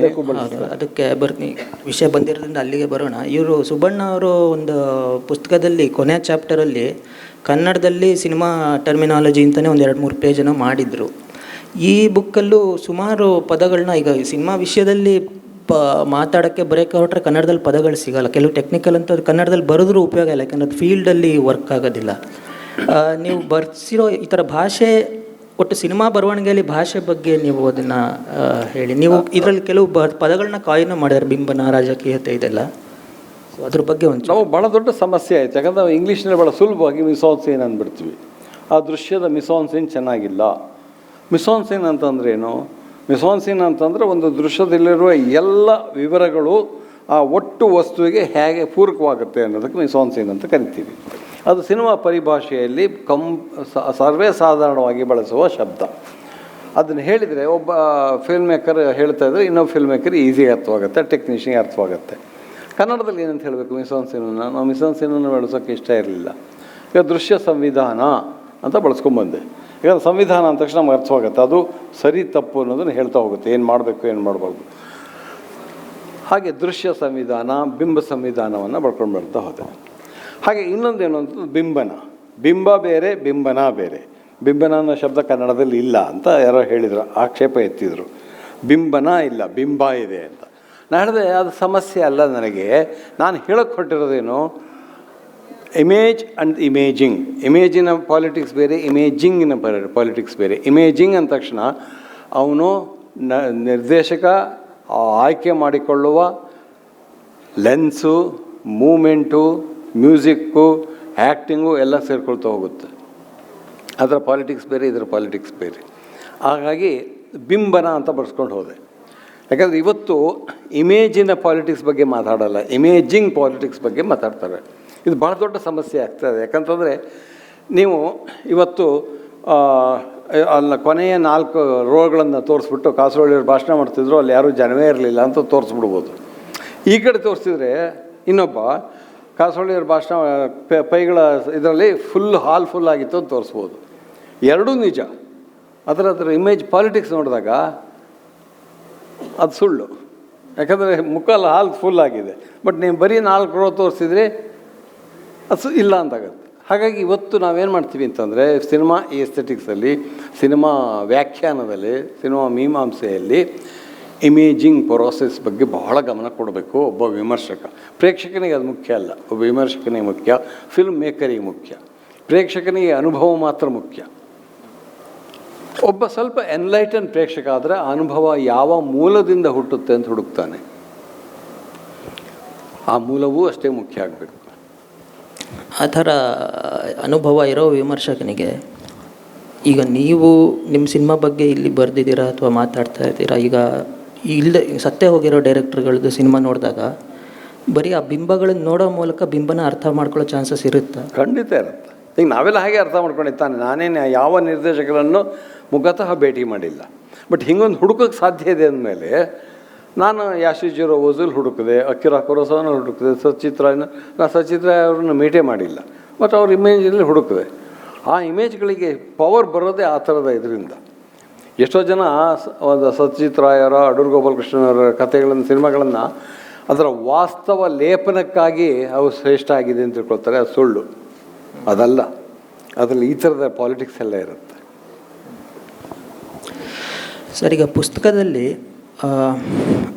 ಇದು ಬರೀ ಫೀಚರ್ ಫಿಲ್ಮ್ನ ತೊಗೊಂಡಿದ್ದೀರಾ ಅಂತ ಹೇಳಿದೆ, ಬಟ್ ನೀವು ಅಂಡರ್ಸ್ಟ್ಯಾಂಡಬಲಿ ನೀವು ಸೀರಿಯಲ್ಲು ಮತ್ತು ಡಾಕ್ಯುಮೆಂಟ್ರಿನ ತೊಗೊಂಡಿದ್ರೆ ಆಲ್ಮೋಸ್ಟ್ ಡಬಲ್ ಸೈಜ್ ಆಗ್ತಾಯಿತ್ತು ಅಂತ ಅನಿಸುತ್ತೆ. ಪ್ರಶ್ನೆಗಳನ್ನು ಆಯ್ಕೆ ಮಾಡುವಾಗಲೂ ಏನಾದ್ರು ಸ್ಟ್ರಕ್ಚರ್ ಮಾಡ್ಕೊಂಡಿದ್ರು ಅಥವಾ ಸಿನಿಮಾ ನೋಡ್ತಾ ನೋಡ್ತಾ ಏನು ಬಂತೋ ಅದನ್ನು ಚರ್ಚೆ ಮಾಡ್ಕೊಂಡು ಹೋಗಿದ್ದೀರೋ ಇಡೀ ಬುಕ್ಕಲ್ಲಿ ಒಂದೊಂದು ಸಿನಿಮಾದು ಅಂತಲ್ಲ? ನನಗೆ ಹುಟ್ಟಿದ ಒಂದು ಜಿಜ್ಞಾಸೆ ಏನಿತ್ತು ಅದನ್ನು ಕೇಳ್ತಾ ಹೋದೆ. ಹಾಗೆ ಕೇಳ್ತಾ ನಾವು ಸಾಧಾರಣ 2 ವರ್ಷ ಅದರಲ್ಲಿ ಕೆಲಸ ಮಾಡಿದ್ದೇವೆ. ನಾನು ಇದಕ್ಕಿಂತ ಎಲ್ಲ ಪ್ರಶ್ನೆಗಳನ್ನು ಇದರಲ್ಲಿ ಹಾಕಿದ್ರಿಂದ 600 ಪುಟ ಆಗ್ತಿತ್ತು. ನಾವು ಅದನ್ನು ಕಮ್ಮಿ ಮಾಡಬೇಕು ಅಂತೇಳಿ, ಅದು ಯಾವುದು ರಿಪೀಟ್ ಆಗಬಾರ್ದು, ಯಾವುದು ಇದಿರಬಾರ್ದು. ಹಾಗೆ ಪ್ರಶ್ನೆ ನನ್ನಲ್ಲಿ ಹುಟ್ಟಿದ ತಕ್ಷಣ ನಾನು ಕೇಳ್ತಿದ್ದೆ. ಯಾಕಂದ್ರೆ ನಾವು ಹಗಲು ರಾತ್ರಿ ಒಟ್ಟಿಗೆ ಇರ್ತಿದ್ವಿ, ಮತ್ತು ಹೊರಗಡೆ ಹೋದರೂ ಕೂಡ ಆಗಾಗ ಸಿಗ್ತಾಯಿದ್ವಿ. ಆಗ ಸಿಕ್ಕಿದಾಗೆಲ್ಲ ಮಾತನಾಡ್ತಾಯಿದ್ವಿ. ಹಾಗಾಗಿ ಆ ಟೈಮ್ನಲ್ಲಿ ಏನು ಪ್ರಶ್ನೆ ಹುಟ್ಟಿತು, ಈಗ ಒಂದು ಸಿಚುವೇಶನ್ ನೋಡಿದಾಗ, ಒಂದು ದೃಶ್ಯ ನೋಡಿದಾಗ ನನಗೊಂದು ಪ್ರಶ್ನೆ ಹುಟ್ಟಬಹುದು. ಅದೇ ದೃಶ್ಯವನ್ನು ಇನ್ನೊಂದು ಟೈಮ್ನಲ್ಲಿ ನೋಡಿದಾಗ ಇನ್ನೊಂದು ಪ್ರಶ್ನೆ ಹುಟ್ಟಬಹುದು. ಅದಕ್ಕಾಗಿ ಅದನ್ನು ಕೇಳಿದಾಗ ಏನಿದೆ ಅದನ್ನೆಲ್ಲ ರೆಕಾರ್ಡ್ ಮಾಡಿಕೊಂಡ್ವಿ. ಹೌದಾ? ಆಮೇಲೆ ಅದನ್ನು ತಿದ್ದುಕೊಂಡು ಯಾವುದನ್ನು ಬೇಕು ಬಿಡಬೇಕು ಅಂತೇಳಿ ನೋಡಿಕೊಂಡು ಈ ಸೈಜ್ನ ಬುಕ್ ಮಾಡ್ಕೊಂಡ್ವಿ. ಹಾಗೆ ನೋಡ್ಲಿಕ್ಕೆ ಹೋದರೆ ಅವರ ಆರ್ಟಿಕಲ್ನದ್ದೇ ಇಂಥದ್ದೇ ಇನ್ನೊಂದು ಬುಕ್ ಬರ್ಬೋದು. ಅವರೇ ಬರೆದ ಆರ್ಟಿಕಲ್, ಅವರ ಮೇಲೆ ಬರೆದ ಆರ್ಟಿಕಲ್ ಕೂಡ ಇಷ್ಟೇ ದೊಡ್ಡದಿದೆ. ಬೇರೆ ಬೇರೆಯವ್ರು ಬರೆದದ್ದು, ಅದು ಕನ್ನಡಿಗರಲ್ಲ, ಬೇರೆ ಬೇರೆ ಭಾಷೆಯವ್ರು ಬರೆದದ್ದು. ಇದಕ್ಕಿಂತ ದಪ್ಪ ಬರುತ್ತದೆ. ಅದನ್ನು ಮಾಡಬೇಕಷ್ಟೇ. ಅವ್ರು ನೋಡಿ, ಅವ್ರ ಸ್ವಂತದ ಮಟ್ಟಿಗೆ ಅವರು ಏನನ್ನೂ ನಿರೀಕ್ಷಿಸೋದಿಲ್ಲ. ಅವರನ್ನು ಒಪ್ಪಿಸ್ಬೇಕಿದ್ರೆ ಭಾಳ ಕಷ್ಟ. ನೀವು ಹೇಳಿದ್ರಲ್ಲ, ಈ ಒಂದು ಲೊಕೇಶನ್ ನೋಡ್ಲಿಕ್ಕೆ ಹೋದರೆ ಅಥವಾ ಒಂದು ಕತೆ ಆಯ್ಕೆ ಮಾಡಬೇಕಿದ್ರೆ ಅವರಿಗೆ ನಾನು ಇಲ್ಲಿ ತನಕ 400 ಕತೆಗಳನ್ನು ಕೊಟ್ಟಿರ್ಬೋದು ಓದಲಿಕ್ಕೆ. ಒಂದನ್ನು ಅವರು ಇದು ಮಾಡಿಲ್ಲ. ನನ್ನ ಕತೆ ಅಲ್ಲ, ಬೇರೆ ಬೇರೆಯವ್ರು ಬರೆದ ಕತೆಗಳನ್ನು ಅವರು ಇದು ಮಾಡಿಲ್ಲ. ಒಂದು ಲೊಕೇಶನ್ ನೋಡ್ಲಿಕ್ಕೆ ಹೋದರೆ ಅವ್ರದ್ದೇ ಆದ ಒಂದು ಲೊಕೇಶನ್ನ ಒಂದು ಕಲ್ಪನೆ ಇದೆ, ಅದನ್ನೇ ಹುಡ್ಕೊಂಡು ಹೋಗ್ತಾರೆ ಅವರು. ಈಗ ನೀವು ಆ ಕನ್ಸಂಬು ಕುದುರೆಯಲ್ಲಿ, ಆ ಇಲ್ಲಿ ಕರ್ನಾಟಕದಲ್ಲಿ ಬಯಲುಸೀಮೆಯಲ್ಲಿ ಒಂದು ಮಲ್ಲಿಗೆ ಹೂವಿನ ತೋಟ ಸಿಕ್ಕಬೇಕು ಅಂತೇಳಿ ಮಾಡಿದರೆ ಅವರಿಗೆ ಸಿಕ್ಕಿದೆ. ಅವರು ನೆಟ್ಟದಲ್ಲ, ಅಲ್ಲಿ ಅದು ಸಿಕ್ಕಿದೆ ಅವರಿಗೆ. ಆ ಥರ ಹುಡ್ಕೊಂಡು ಹೋಗ್ತಾರೆ. ಒಬ್ಬ ವ್ಯಕ್ತಿಯನ್ನು ಆಯ್ಕೆ ಮಾಡಬೇಕಿದ್ರೆ, ಇಲ್ಲಿ ನಮ್ಮ ಕೃಷ್ಣಮೂರ್ತಿ ಅವರು ಕೂತಿದ್ದಾರೆ ನೋಡಿ, ಅವರನ್ನು ಆಯ್ಕೆ ಮಾಡಬೇಕಿದ್ರೆ, ಈಗ ತಾನು ನೋಡಿದೆ ನಾನು ಅವರನ್ನು ಆಯ್ಕೆ ಮಾಡಬೇಕಿದ್ರೆ ಅವ್ರನ್ನ ಎಷ್ಟು ಜನರನ್ನು ಕೇಳಿದ್ದಾರೆ ಗೊತ್ತಾ? ಅದ್ರ ಮೊದಲು ಅವ್ರು ಕೇಳಿದ್ದಲ್ಲ, ಅವರಿಗೆ ತೋರಿಸಿದ್ದೀವಿ ನಾವು. ಕೊನೆಗೆ ಇವರು ಸೆಲೆಕ್ಟ್ ಆದರು. ಅವ್ರು ಈಗಲೂ ಸ್ವಲ್ಪ ಗಾಂಧಿ ಥರ ಕಾಣ್ತಾ ಇದ್ದಾರೆ. ಅಲ್ಲ, ಅದನ್ನು ಬ್ರ್ಯಾಂಡ್ ಮಾಡಬೇಡಿ ಅವರಿಗೆ. ಅವರು ಬೇರೆ ಥರದಲ್ಲೂ ಒಳ್ಳೆ ಆ್ಯಕ್ಟರ್. ಹಾಗೆ ಆ ಥರ ಪ್ರತಿಯೊಂದಕ್ಕೆ ಅವರ ಆಯ್ಕೆಗೆ ಅವರು ಕಲ್ತದ್ದೇನು, ಅವರು ಅರ್ಥ ಮಾಡ್ಕೊಂಡದ್ದು, ಅದನ್ನು ನಾವು ಅರ್ಥ ಮಾಡ್ಕೋಬೇಕಿದ್ರೆ ಸ್ವಲ್ಪ ಸಮಯ ಹಿಡಿತದೆ. ನಮ್ಮ ಪ್ರಯತ್ನ ಕೂಡ ಬೇಕಾಗತ್ತೆ. ಸರ್, ಈಗ ಬರವಣಿಗೆ ಇದರಲ್ಲಿ ಬುಕ್ಕಲ್ಲಿ ಅವರು ವಿವರಿಸೋ ಸೀನ್ಗಳದ್ದು ಯೂಟ್ಯೂಬಲ್ಲಿ ಅಪ್ಲೋಡ್ ಮಾಡಿ QR ಕೋಡ್ ಕೊಟ್ಟಿದ್ದಾರೆ. ಸೊ ಅವ್ರು ಯಾವ ಸೀನ್ ಮಾತಾಡ್ತಿದ್ದಾರೆ ಅಂತ ನೀವು ಚೆಕ್ ಮಾಡ್ಕೋಬೋದು. ಬರವಣಿಗೆ ಮಾಧ್ಯಮದಲ್ಲಿ ಈಗ ಓದೋರೆಲ್ಲರೂ ಅದನ್ನು ಮಾಡಿದ್ರೆ ಸರಿ, ಮಾಡ್ದಲೇ ಇದ್ದರೂ ನೀವು ಹೇಳೋ ಅಂಶ ಪೂರ್ತಿ ಅವರಿಗೆ ಕನ್ವೆ ಆಗೋಷ್ಟು ಬರಹದಲ್ಲಿ ಸಾಧ್ಯ ಇದೆಯಾ ಅಥವಾ ಮಾತಿನ ಮಾಧ್ಯಮದಲ್ಲಿ? ಆಗಲೇ ಹೇಳಿದಾಗೆ cinema basically audio visual media ಅಷ್ಟೇ ಅಲ್ಲ, ಅದರಲ್ಲಿ ಬೇರೆ ಬೇರೆ ಎಲಿಮೆಂಟ್ಸ್ಗಳು ಕೂಡ ಇರುತ್ತೆ. ಅದನ್ನು ನೀವು ಅನುಭವಿಸಿ ಅರ್ಥ ಮಾಡ್ಕೋಬೇಕು ಹೊರತು ಲೇಖನ ಬರೆದು ಎಕ್ಸ್ಪ್ಲೇನ್ ಮಾಡೋಕ್ಕೆ ಸಾಧ್ಯ ಆಗೋದಿಲ್ಲ. ಈಗ ಮಂದಗತಿಯ ಒಂದು ಚಲನೆಯನ್ನು ನಿರೂಪಿಸಲಾಗಿದೆ, ಅದು ಬರೀತೀವಿ ಅಂತ ಇಟ್ಕೊಳ್ಳಿ. ನೀವು ಅದನ್ನು ನಿಮ್ಮ ಅನುಭವಕ್ಕೆ ಬಂದಂಗೆ ನೀವು ಮಂದಗತಿಯನ್ನು ಅದರದ್ದು ಬೇರೆ ಬೇರೆ ಥರದಲ್ಲಿರಬಹುದಲ್ಲ. ಅದನ್ನು ಮಾಡ್ಬೇಕಾದ್ರೆ ನೀವು ಆ ದೃಶ್ಯವನ್ನು ಹಾಕಿದರೆ ಅದು ಭಾಳ ಸುಲಭವಾಗಿ ಅರ್ಥವಾಗುತ್ತೆ. ಆ ಕಾರಣಕ್ಕೆ ಅದನ್ನು ಅಳವಡಿಸ್ತಾ ಹೋಗಿದೆ. ಈಗ ನೀವೊಬ್ಬ ಈ ಬುಕ್ ಓದ್ದವರು ನಿಮಗೆ ಯಾರು ಫೀಡ್ಬ್ಯಾಕ್ ಕೊಟ್ಟು ನೀವೇನು ಹೇಳಬೇಕು ಅಂದ್ಕೊಂಡಿರೋ ಅದು ಕನ್ವೆ ಆಗಿದೆ ಅಂತ ಅನಿಸಿದೆಯಾ? ಬುಕ್ ಓದೋದು, ಸಿನಿಮಾ ಅಲ್ಲ, ಬುಕ್ ಓದೋದು ಸುಮಾರಷ್ಟು ಜನ ಒಳ್ಳೆಯ ಇದನ್ನೇ ಕೊಟ್ಟಿದ್ದಾರೆ. ಕೆಲವರು ಅದ್ರ ಬಗ್ಗೆ ಆಕ್ಷೇಪ ಎತ್ತಿದವರು ಇದ್ದಾರೆ. ಯಾವುದೇ ಬುಕ್ ಬಗ್ಗೆನೂ ನಿಮಗೆ ಪೂರ್ಣವಾಗಿ ಒಳ್ಳೆಯ ಅಭಿಪ್ರಾಯ ಬರೋದಕ್ಕೆ ಸಾಧ್ಯ. ಒಳ್ಳೆಯ ಅಭಿಪ್ರಾಯ ಬೇಡ, ಆಕ್ಷೇಪ ಎತ್ತಲಿ. ನೀವು ಹೇಳಬೇಕಾಗಿದ್ದು ಕನ್ವೆ ಆಗಿದೆ ಅಂತ ಅಂದರೆ ನೀವು ಈ ದೃಶ್ಯ ನಾನು ಯಾಕೆ ಹಿಂಗೆ ಮಾಡಿದೆ ಅಂತ ನೀವು ಹೇಳ್ತಾ ಇದ್ದೀರಾ, ಅದು ಅವರಿಗೆ ಕನ್ವೆ ಆಗೋಷ್ಟು ಅಲ್ಲ. ನಾನು ಅದರಲ್ಲೇ ಬರ್ತೀನಲ್ಲ, ನಾನು ಹೇಳ್ತೀನಿ ನೀವು ಒಪ್ಪಲೇಬೇಕು ಅಂತಿಲ್ಲ ಅನ್ನೋದು ಬರ್ತಿದ್ದೀನಿ ನಾನೇ. ಇದು ನಾನು ಮಾಡೋಕ್ಕೆ ಹೊರಟಿದ್ದು, ಅದಾಗಿಲ್ಲ ಅಂತ ಹೇಳಿದ್ರು ಹೇಳಿ, ಸಂತೋಷ. ಅದಾಗಿದೆ ಅಂತಂದ್ರೆ ಇನ್ನೂ ಸಂತೋಷ ಅಷ್ಟೇ. ಸರ್, ಮತ್ತು ನೀವು ಇದು over A period of time ಅವಾಗವಾಗ ಸಿನಿಮಾಗಳು ಮಾಡಿರೋದು, ಬಟ್ ಬುಕ್ಕನ್ನ ಮೋಸ್ಟ್ಲಿ ಒಂದು ಸ್ಟ್ರೆಚ್ಚಲ್ಲಿ ಒಂದು 8-10 ತಿಂಗಳಲ್ಲಿ ಬರೆದಿರ್ಬೋದು. ನೀವು ಈ ಸಾಮಾನ್ಯ ನಿಮ್ಮ ಸಿನಿಮಾಗಳು ಚರ್ಚೆ ಬೇರೆ ಬೇರೆ ಕಡೆ ನಡೆದಿದೆ. ಅವಾಗ ನೀವು ಭಾಗವಹಿಸಿದಾಗಲೂ ಇದರಲ್ಲಿ ಸುಮಾರು ಪ್ರಶ್ನೆಗೆ ಉತ್ತರ ಕೊಟ್ಟಿರ್ತೀರ. ಅದರಲ್ಲೂ ಏನಾದ್ರು ಅದು ಸೇಮ್ ಇದೆಯಾ, ಉತ್ತರ ಬದಲಾವಣೆಗಳಾಗಿದೆಯಾ? ಈಗ ಇದು ನಮಗೆ ಡಾಕ್ಯುಮೆಂಟ್ ಇದೆ, ನೀವು ಬೇರೆ ಬೇರೆ ಕಡೆ ಮಾಡಿರೋ ಚರ್ಚೆಗಳು ನಿಮಗೆ ನೆನಪಿದ್ರೆ ಅದರಲ್ಲಿ ಏನಾದ್ರು ನಿಮ್ಮ ಉತ್ತರಗಳಲ್ಲಿ ಬದಲಾವಣೆ ಇದೆಯಾ? ಇಲ್ಲೇನಾಗುತ್ತೆ, ಅದು ಒಂಥರ ನಿರಂತರವಾಗಿ ನಮ್ಮ ಜೊತೆ ನಾವೇ ಮಾಡ್ಕೊಂಡಿರೋಂಥ ಸಂವಾದ. ಇವತ್ತೊಂದು ಮಾತು ಹೇಳಿರ್ತೀವಲ್ಲ, ನಾಳೆ ಅದನ್ನು ಅದ್ರ ಜೊತೆಗೆ ನಾನು ಸಂವಾದ ಮಾಡ್ತಾನೆ ಇರ್ತೀನಿ. ನಿನ್ನೆ ಹೇಳಿದ ಸರಿ ಇದೆಯೋ ಸರಿ ಇಲ್ವೋ ಅಂತ. ಹಾಗಾಗಿ ಆ ಜೊತೆಗೆ ಆ ಸಂವಾದದ ಜೊತೆ ನಾವು ಬೆಳೀತಾ ಇರ್ತೀವಿ. ನಿನ್ನೆ ಹೇಳಿದ್ದನ್ನು ಇವತ್ತು ಹೇಳಿದರೆ ನಾನು ಬೆಳೆದಿಲ್ಲ ಅಂತ ಅರ್ಥ ಅಷ್ಟೆ. ಬಟ್ ಆ ಸಿನಿಮಾ ಮಾಡಾಗ ಹೋಗಿದೆಯಲ್ಲ, ಅಂದರೆ ಅದು ಸಿನಿಮಾನೂ ಬೆಳೀತಾ ಇರುತ್ತಾ? ಅಂದರೆ ಸಿನಿಮಾ ಪ್ರಾಡಕ್ಟ್ ರೆಡಿ ಆಗೋಗಿದೆ. ಸೇ ಒಬ್ಬ ಮೈಕಲ್ ಆಂಜಲೋ ಆ್ಯಂಟೋನಿ ಅಂತ ಒಬ್ಬ ಫಿಲ್ಮ್ ಮೇಕರ್ ಇದ್ದಾನೆ. ಅವನೊಂದು ಸಿನಿಮಾ ಮಾಡ್ತಾನೆ, ಬ್ಲೋ ಅಪ್ ಅಂಥೇಳಿ. ಯಾರೊಬ್ರು ಕೇಳ್ತಾರೆ ಹೀಗೆ ಪತ್ರಕರ್ತ, what you mean by that ಅಂತ. ಅವನು ಹೇಳ್ತಾನೆ, just hold on for a second, I have just finish the film, I need at least 6 months to understand it ಅಂತ. ಅಂದರೆ ನೀವು ಕೇಳ್ಬೋದು, ಹಾಗಾದ್ರೆ ನಿಂಗೆ ಅರ್ಥನೇ ಮಾಡಿದೆ ಇಲ್ಲ, ಅದೆಲ್ಲ ಇಂಟ್ಯೂಟಿಯಾಗಿ ಹುಟ್ಟುತ್ತಾ ಇರುತ್ತೆ. ನಮಗೆ ಹೃದಯ ಏನೋ ಹೇಳುತ್ತೆ, ಈ ಸೀನ್ ಹಿಂಗೆ ಬಂದು ಚೆನ್ನಾಗಿರುತ್ತೆ ಅಂತ. ಯಾಕೆ ಚೆನ್ನಾಗಿರುತ್ತೆ ಅಂತ ನೀವು ಅರ್ಥ ಮಾಡ್ಕೊಂಡು ಮಾಡಕೊಟ್ರೆ it becomes artificial, it becomes a construct. ಹಾಗೆ ಮಾಡಲ್ಲ ಒಬ್ಬ ನಿರ್ದೇಶಕ. ನಾನೇ ಎಷ್ಟೋ ಸಲ ಪಾಠ ಮಾಡ್ತಾ ಇರ್ತೀನಲ್ಲ, ಪಾಠ ಮಾಡ್ತಿರೋ ಗೊತ್ತಿರುತ್ತೆ ಇದನ್ನೆಲ್ಲ ನಾನು ಮಾಡಬೇಕು ಅಂತ. ಬಟ್ ಸಿನಿಮಾ ಮಾಡೋಕ್ಕೆ ಕೂತಾಗ ಅದೊಂದು ನೆನಪಿರಲ್ಲ. ಅದನ್ನು ಇಗ್ನೋರ್ ಮಾಡಿ ನಿಮ್ಗೆ ಆ ಪಾತ್ರ ಏನನ್ನು ನಾವು ಆ ಪಾತ್ರ ಆಗ್ತೀವಿ, ಆ ಪಾತ್ರಕ್ಕೆ ಮನಸ್ಸಿಗೆ ಏನು ಅನಿಸುತ್ತೆ ಅಂತ ನಾವು ಅನುಭವಿಸಿ ಅದನ್ನು ಬರಿತಾ ಇರ್ತೀವಿ. ಅದೆಲ್ಲ ಮಾಡಿದ ಮೇಲೆ ಆಮೇಲೆ ನಮಗೆ ಅರ್ಥವಾಗೋದು. So in that sense Antony 100% ಕರೆಕ್ಟಾಗಿ ಹೇಳಿರ್ತಾನೆ, I have just finish the film, let me try, give me some time to understand it ಅಂತ. ಇದು ಸಿನಿಮಾದಲ್ಲಿ it's also a kind of a performance ಅಲ್ವಾ. ಇಟ್ಸ್ ಎ ಟೈಮಲ್ಲಿ ಆಗೋ ಒಂದು ಆರ್ಟ್ ಅದು, unlike literature. It's like more closer to music and theatre. Literature ಟೈಮಲ್ಲೇ unfold ಆಗುವ ಒಂದು ಆರ್ಟ್ ಇದು. ಹಾಗಾಗಿ ನೀವು ಅದನ್ನು ಅಲ್ಲಲ್ಲೇ ಕನ್ಸ್ಟ್ರಕ್ಟ್ ಮಾಡ್ತಾ ಹೋಗಿರ್ತೀರ. ಬಟ್ ಶೂಟಿಂಗಲ್ಲಿ ಕಂಟಿನ್ಯೂಸ್ ಆಗಿ ನೀವು ಟೈಮ್ ಕನ್ಸ್ಟ್ರಕ್ಟ್ ಮಾಡಿರಲ್ಲ, ಅದು ಆರ್ಟಿಫಿಷಿಯಲ್ ಆಗಿ ಎಡಿಟಿಂಗ್ ರೂಮಲ್ಲಿ ಕನ್ಸ್ಟ್ರಕ್ಟ್ ಮಾಡ್ತಾ ಇರ್ತೀರ. ನೀವು ಮನಸ್ಸಿನಲ್ಲಿ ಯೋಚನೆ ಮಾಡಿರ್ತೀರ ಈ ಟೈಮ್ ಸ್ಕೇಲ್ ಚೆನ್ನಾಗಿರುತ್ತೆ ಅಂತ. ಅದನ್ನು ಹೆಂಗೆ ಕ್ರಿಯೇಟ್ ಮಾಡಬೇಕು ಅಂತ ನಾವು ಅಲ್ಲಿ ಮಾಡ್ತಾ ಇರ್ತೀವಿ. ಮಾಡಿದ್ಮೇಲೆ ನಿಮ್ಗೆ ಅನಿಸ್ಬೋದು, ಓ ಇದಕ್ಕಿಂತ ಹಂಗೆ ಮಾಡಿದ್ರೆ ಚೆನ್ನಾಗಿರ್ತಿತ್ತು ಅಂಥೇಳಿ. ಬಟ್ ದಟ್ ಈಸ್ ಎಲ್ಲ ಇದರಲ್ಲೂ ಆಗುತ್ತೆ. ಎಷ್ಟೋ ಜನ ರೈಟರ್ಸು ಕೂಡ ಕೇಳಿದ್ದೀನಿ, ಇಲ್ಲಾರಿ ಅದು ಮಾಡಿದ್ದು ನಾನು ತಪ್ಪು, ಹಂಗೆ ಮಾಡಬಾರ್ದಿತ್ತು ಅಂತ. ಎಲ್ಲ ಪರ್ಫಾರ್ಮೆನ್ಸು ಎಷ್ಟೋ ಜನ ನೀವು ಡಾನ್ಸರ್ಸು ನಿನ್ನೆ ಬಂದಷ್ಟು ಇವತ್ತು ಚೆನ್ನಾಗಿ ಶೋ ಬಂದಿರಲಿಲ್ಲ ಅಂತ ಹೇಳ್ತಾರೆ. ಯಾಕೆ ಬರಲಿಲ್ಲ ಅದು ಅಲ್ಲ, ಆ ಕ್ಷಣದಲ್ಲಿ ಅವರು ಮತ್ತೆ ಏನೋ ಅದನ್ನು ಆ್ಯಡ್ ಮಾಡೋದಕ್ಕೆ ಟ್ರೈ ಮಾಡ್ತಾರೆ, ಒಂದು ಹೊಸ ಅರ್ಥ ಕಂಡುಕೊಳ್ಳೋಕೆ ಟ್ರೈ ಮಾಡ್ತಾರೆ, ಹೊಸ ಅನುಭವ ಸೃಷ್ಟಿ ಮಾಡೋದಕ್ಕೆ ಟ್ರೈ ಮಾಡ್ತಿರ್ತಾರೆ. ಸೊ ಪೈಗಳಿಗೆ ಪ್ರಶ್ನೆ, ಆ ಥರ ಅವರು ಉತ್ತರ ಕೊಟ್ಟಾಗ ನೀವು ಅಂದ್ಕೊಂಡಿದ್ದು ಬೇರೆ ಇತ್ತು, ಬಟ್ ಅವ್ರು ಹೇಳಿದ ಮೇಲೆ ಅದು ನಿಮಗೆ ಕ್ಲಿಯರ್ ಆಯಿತು ಅನ್ನೋಂಥದ್ದು ಯಾವ್ದಾದ್ರು ಅಂಶಗಳು? ಖಂಡಿತವಾಗ್ಲೂ. ಯಾಕಂತ ಹೇಳಿದರೆ ನೋಡಿ, ಅವರು ನಾನು ಕೇಳುವಾಗಲೇ ನನ್ನ ಮನಸ್ಸಿನಲ್ಲಿ ಒಂದು ಉತ್ತರ ಸಿದ್ಧಪಡಿಸ್ಕೊಂಡಿರ್ತೀನಿ. ನಾನು ಈ ಥರ ಹೇಳ್ಬೋದು ಇವರು ಅಂತೇಳಿ. ಅದು ಆ ಥರ ಸಿದ್ಧತೆ ಇಲ್ಲದಿದ್ದರೆ ನಾನು ಕೇಳೋದ್ರಲ್ಲಿ ಅರ್ಥ ಇರೋದಿಲ್ಲ. ಅವರು ಏನೋ ಹೇಳ್ತಾರೆ ಗೊತ್ತು, ಅದು ನನಗೆ ಕನ್ವಿನ್ಸ್ ಆಗುತ್ತೆ. ಅದನ್ನು ನಾನು ಮತ್ತೆ ಕನ್ಫರ್ಮ್ ಮಾಡ್ಕೊಳ್ತೀನಿ ಅವರಿಂದ, ಈ ಥರ ನೀವು ಹೇಳಿದ್ದು ಇದು ಕರೆಕ್ಟ್ ಅಲ್ಲ ಅಂದು. ಆಮೇಲೆ ಕರಡನ್ನು ಅವರಿಗೆ ತೋರಿಸ್ತೀನಿ ನಾನು, ಹೌದಾ, ನಾನು ಈ ಥರ ಹೇಳಲಿಲ್ಲ ರೀ, ಇದು ನೀವು ಬೇರೆನೋ ಒಂದು ಅರ್ಥ ಮಾಡ್ಕೊಂಡಿದ್ದೀರಿ ಅಂತಲೇ ಅವ್ರು ನನ್ನ ಕರೆಕ್ಟೇನು ಮಾಡಿದ್ದೂ ಇದೆ, ಇಲ್ಲ ಅಂತ ಹೇಳೋದು. ಹಾಗೆ ಮಾಡಿಕೊಂಡಿದ್ದಕ್ಕಾಗಿ ಅದು 8 ತಿಂಗಳು ಹಿಡಿಯೋದಕ್ಕೆ.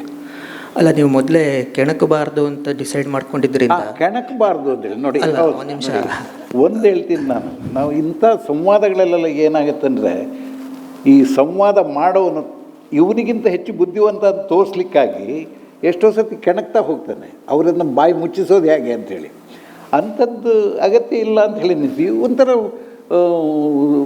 ಇದು ಹೌದು ಸೌಹಾರ್ದಯುತವಾದ ಅರ್ಥ ಮಾಡ್ಕೋಬೇಕು ಅಂತ. ಅದಕ್ಕಿಂತ ಹೆಚ್ಚಾಗಿ ನನ್ನ ಮನಸ್ಸಿನಲ್ಲಿದ್ದು ನಾನೊಬ್ಬ ವಿದ್ಯಾರ್ಥಿ, ಇವರು ನನ್ನ ಮೇಷ್ಟ್ರು ಅಂಥೇಳಿ, ಗುರುಗಳು ಅಂಥೇಳಿ. ಹಾಗಾದ್ರೆ ಗುರುಗಳ ಹತ್ರ ಕೇಳುವಾಗ ನಾವು ಇದಕ್ಕಿದ್ದಾಗೆ ಅವ್ರನ್ನ ಕೆಣಕೋದಿಲ್ಲಲ್ಲ. ಅಲ್ಲಿ ವಾದ ಪ್ರತಿವಾದ ಯೋಚನೆ ಮಾಡಿ. ಹೌದು, ವಾದ ಪ್ರತಿವಾದ ಅಂದರೆ ಅದರಲ್ಲಿ ಶಟತ್ವವನ್ನು ಕಾಣಿಸ್ಬೋದು, ಅಥವಾ ವಾದ ಪ್ರತಿವಾದ ಒಂದು ಹೊಸ ಅರ್ಥ ಸೃಷ್ಟಿಗಾಗಿಯೂ ಆಗಬಹುದು. ಈಗ ಶಟತ್ವ ಬಂದಾಗ ಏನಾಗುತ್ತೆ ಅಂದರೆ, ನಾನು ನಿನ್ನನ್ನು ಹೇಗಾರು ಮಾಡಿ ತಪ್ಪು ಪ್ರೂವ್ ಮಾಡಬೇಕು ಅಂತ. ಅದರಿಂದ ಏನು ಪ್ರಯೋಜನ? ಆಯ್ತಪ್ಪ ನೀನು ತಪ್ಪು. ಹೌದು, ನಾನು ಯಾವೆಲ್ಲರೂ ಹಿಂಗೆ ಆರ್ಗ್ಯೂ ಮಾಡೋವಾಗ ಹೇಳ್ತೀನಪ್ಪ, ನೋಡಪ್ಪ ಯುದ್ಧದಲ್ಲಿ 3 ಥರ ಇದಿರುತ್ತೆ ರಿಸಲ್ಟ್ಸು. ಒಂದು ಯುದ್ಧ ಮಾಡಿ ಗೆಲ್ಲೋದು, ಇನ್ನೊಂದು ಯುದ್ಧ ಮಾಡಿ ಸೋಲೋದು, ಮೂರನೇದು ಮೊದಲನೇ ಶರಣಾಗತ ಆಗೋದು. ನನ್ನ 3ನೇ ಮಾರ್ಗ. ನನಗೆ ಯುದ್ಧ ಮಾಡೋದು ಇಷ್ಟ ಇಲ್ಲ. ನೀವು ಹಠ ಮಾಡ್ಕೊಂಬಂದರೆ ನಾನು ಶರಣಾಗತ ಆಗ್ತೀನಿ, ಆಯ್ತು ಹೊರಟೋಗಿ. ಯಾಕಂದ್ರೆ ನನಗೆ ಅದರಲ್ಲಿ ಆಸಕ್ತಿ ಇಲ್ಲ. ನೀವು ಬಂದಿರೋದೇ ಏನೋ ವಾದ ಮಾಡೋದಕ್ಕೆ, ಬೇಡ ಅಷ್ಟೇ. ಸಂವಾದ ಮಾಡೋದಕ್ಕೆ ಬಂದರೆ ವಾದ ಲೀಡ್ಸ್ ಟು ಎ ಸಂವಾದ, ಅದು ನನಗೆ ಓಕೆ. ಅವಾಗೇನಾಗುತ್ತೆ ಅಂದರೆ ಈ ಟ್ರಾನ್ಸಾಕ್ಷನ್ ಅನಾಲಿಸಿಸಲ್ಲಿ ಮಾತಾಡ್ತೀವಲ್ಲ, ಅಡಲ್ಟ್ = ಅಡಲ್ಟ್ ಆದರೆ ಒಂದು ಸಂವಾದ ಆಗುತ್ತೆ ಅಂತ. ಸೊ ಇದು ಮಾಡೋಕ್ಕೆ ಹೊರಟಿದ್ದು ಅದೇ. ನೀವು ಅಡಲ್ಟು, ನಾನು ಅಡಲ್ಟು, ನಿಮಗೂ ಗೊತ್ತಿದೆ, ನನಗೂ ಗೊತ್ತಿದೆ. ನಮ್ಮಿಬ್ಬರ ಸಂವಾದದಲ್ಲಿ ಒಂದು ಹೊಸ ಅರ್ಥ ಹುಟ್ಟಬೇಕು.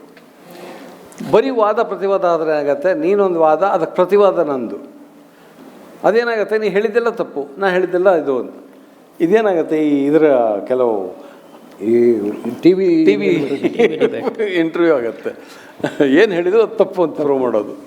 ಅದೊಂದು ಏನೂ ಪ್ರಯೋಜನ ಇಲ್ಲ, ರಾಜಕೀಯ ಇದಾಗತ್ತೆ. ಈಗ 2 ಪ್ರಶ್ನೆಗೆ ಅವಕಾಶ ಇದೆ. ಸೊ ಅವ್ರನ್ನ ಶರಣಾಗತ ಆಗುವಂಥ ಪ್ರಶ್ನೆ ಕೇಳಬೇಡಿ. ಅದೇನು ವಿಷಯ ಇದೆಯೋ ಅದಕ್ಕೆ ಸಂಬಂಧಪಟ್ಟ, ಅಥವಾ ಇಲ್ಲಿ ಬರ್ದಲ್ಲೇ ಇದ್ದರೂ ಸಿನಿಮಾ ತಾತ್ವಿಕತೆಗೆ ಸಂಬಂಧಪಟ್ಟ ಪ್ರಶ್ನೆ ಇದ್ದರೆ 2 ಕ್ವಶನ್ ಯಾವುದಾದ್ರು. ಈ ಪುಸ್ತಕ ಓದಿರೋರು ಯಾರು ಇದ್ದರೂ ಕೇಳ್ಬೋದು. ಒಂದು ಕತೆ ಓದಿದ್ರೆ ಪ್ರಯೋಜನ ಇಲ್ಲ ರೀ. ಇದು ಒಂದು ಟೆಕ್ಸ್ಟ್ ಬುಕ್ ಥರ ಓದಬೇಕಾಗತ್ತೆ. ಟೆಕ್ಸ್ಟ್ ಬುಕ್ ಥರ ಇದೆ, but easy to read, question answer ಥರ ಇರೋದ್ರಿಂದ ಓದ್ಕೊಂಡು ಹೋಗ್ಬೋದು. ಅರ್ಥ ಆಗುವಾಗ ಅರ್ಥ ಆಗುತ್ತೆ. ಅದು ಪ್ರಶ್ನೆ. ಹರೀಶ್ ಸರ್ ನಮಸ್ಕಾರ.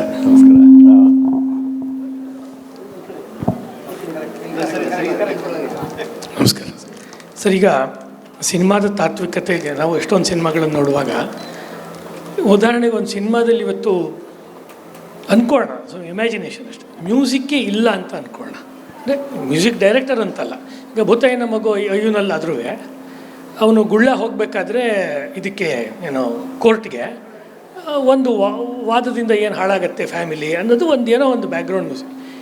ಅದ್ರ ಎಫೆಕ್ಟು ಏನಾಗುತ್ತೆ ಅಂತ. ಅಂದರೆ ಉದಾಹರಣೆಗೆ ಒಂದು ಭಾಳ ಒಳ್ಳೆ ಸಿನಿಮಾ ಅಂತ ನಾವು ಯಾವುದೊಂದು ಸ್ವೀಕಾರ ಮಾಡಿದ್ದೀವಿ, ಒಂದು ಟೆಕ್ನಿಕಲಿ ಭಾಳ ಒಳ್ಳೆ ಸಿನಿಮಾ ಅಂತ.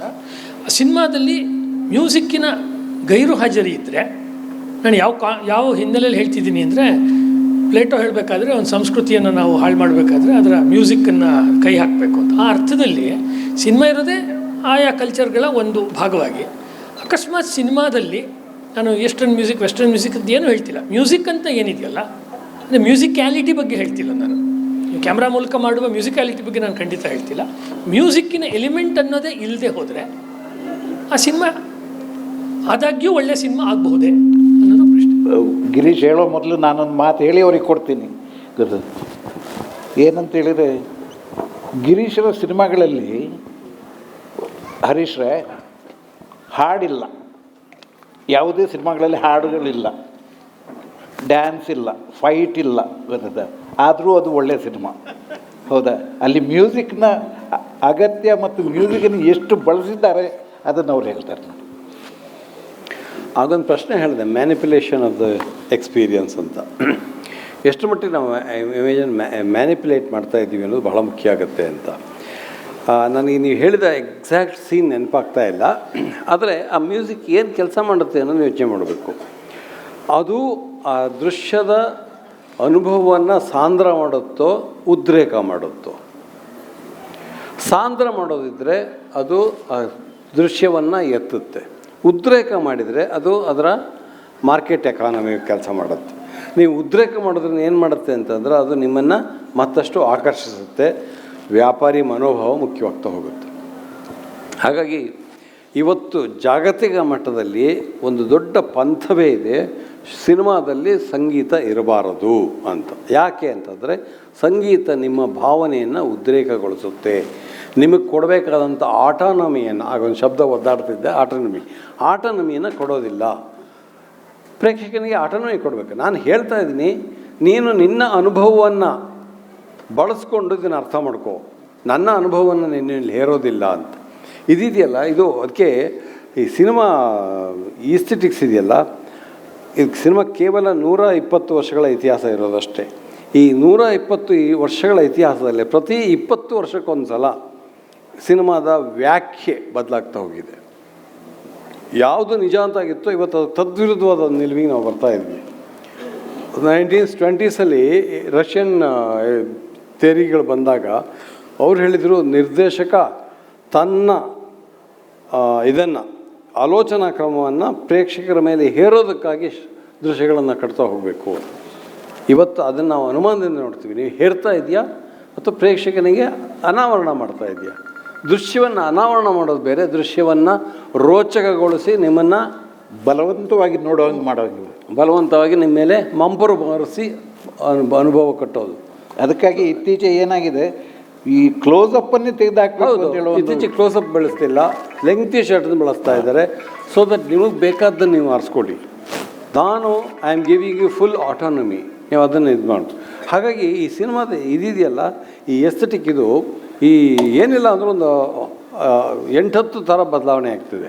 ಮುಂಚೆ ಸಿನಿಮಾದ ಮೂಲ ದ್ರವ್ಯವೇ ದೃಶ್ಯ ಅಂತಿತ್ತು, ವಿಜುವಲ್ಸ್ ಅಂತ. ಆಮೇಲೆ ಸೌಂಡ್ ಬಂತು.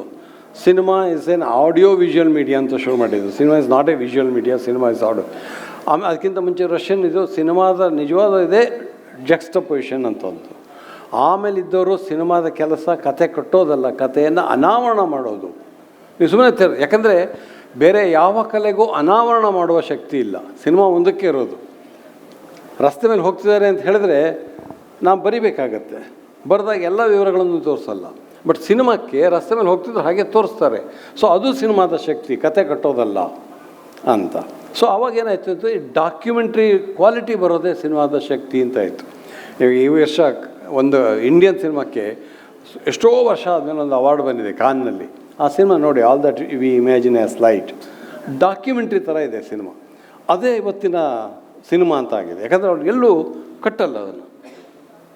ನಟರುಗಳು ಬಂದು ಕೂಗಾಟ ಮಾಡಿ, ಕಿರ್ಚಾಟ ಮಾಡಿ, ಮುಂಚೆ ಶಿವಾಜಿ ಗಣೇಶನ್ನು NTR ಮಾಡ್ತಾರೆ, ಆ ಥರ ಆ್ಯಕ್ಟಿಂಗ್ ಮಾಡಲ್ಲ ಈಗ. ಆ ಆ್ಯಕ್ಟಿಂಗ್ ಎಲ್ಲ ಬಿಟ್ಟಿದೆ. ಯಾಕಂದರೆ ಅವೆಲ್ಲವೂ ಮ್ಯಾನಿಪ್ಯುಲೇಷನ್ ಅಂತ ಹೋಗುತ್ತೆ. ಇವತ್ತು ಇನ್ನೂ ಒಂದು ಹೆಜ್ಜೆ ಮುಂದೆ ಹೋಗಿ ಸಿನಿಮಾದ ನಿಜವಾದ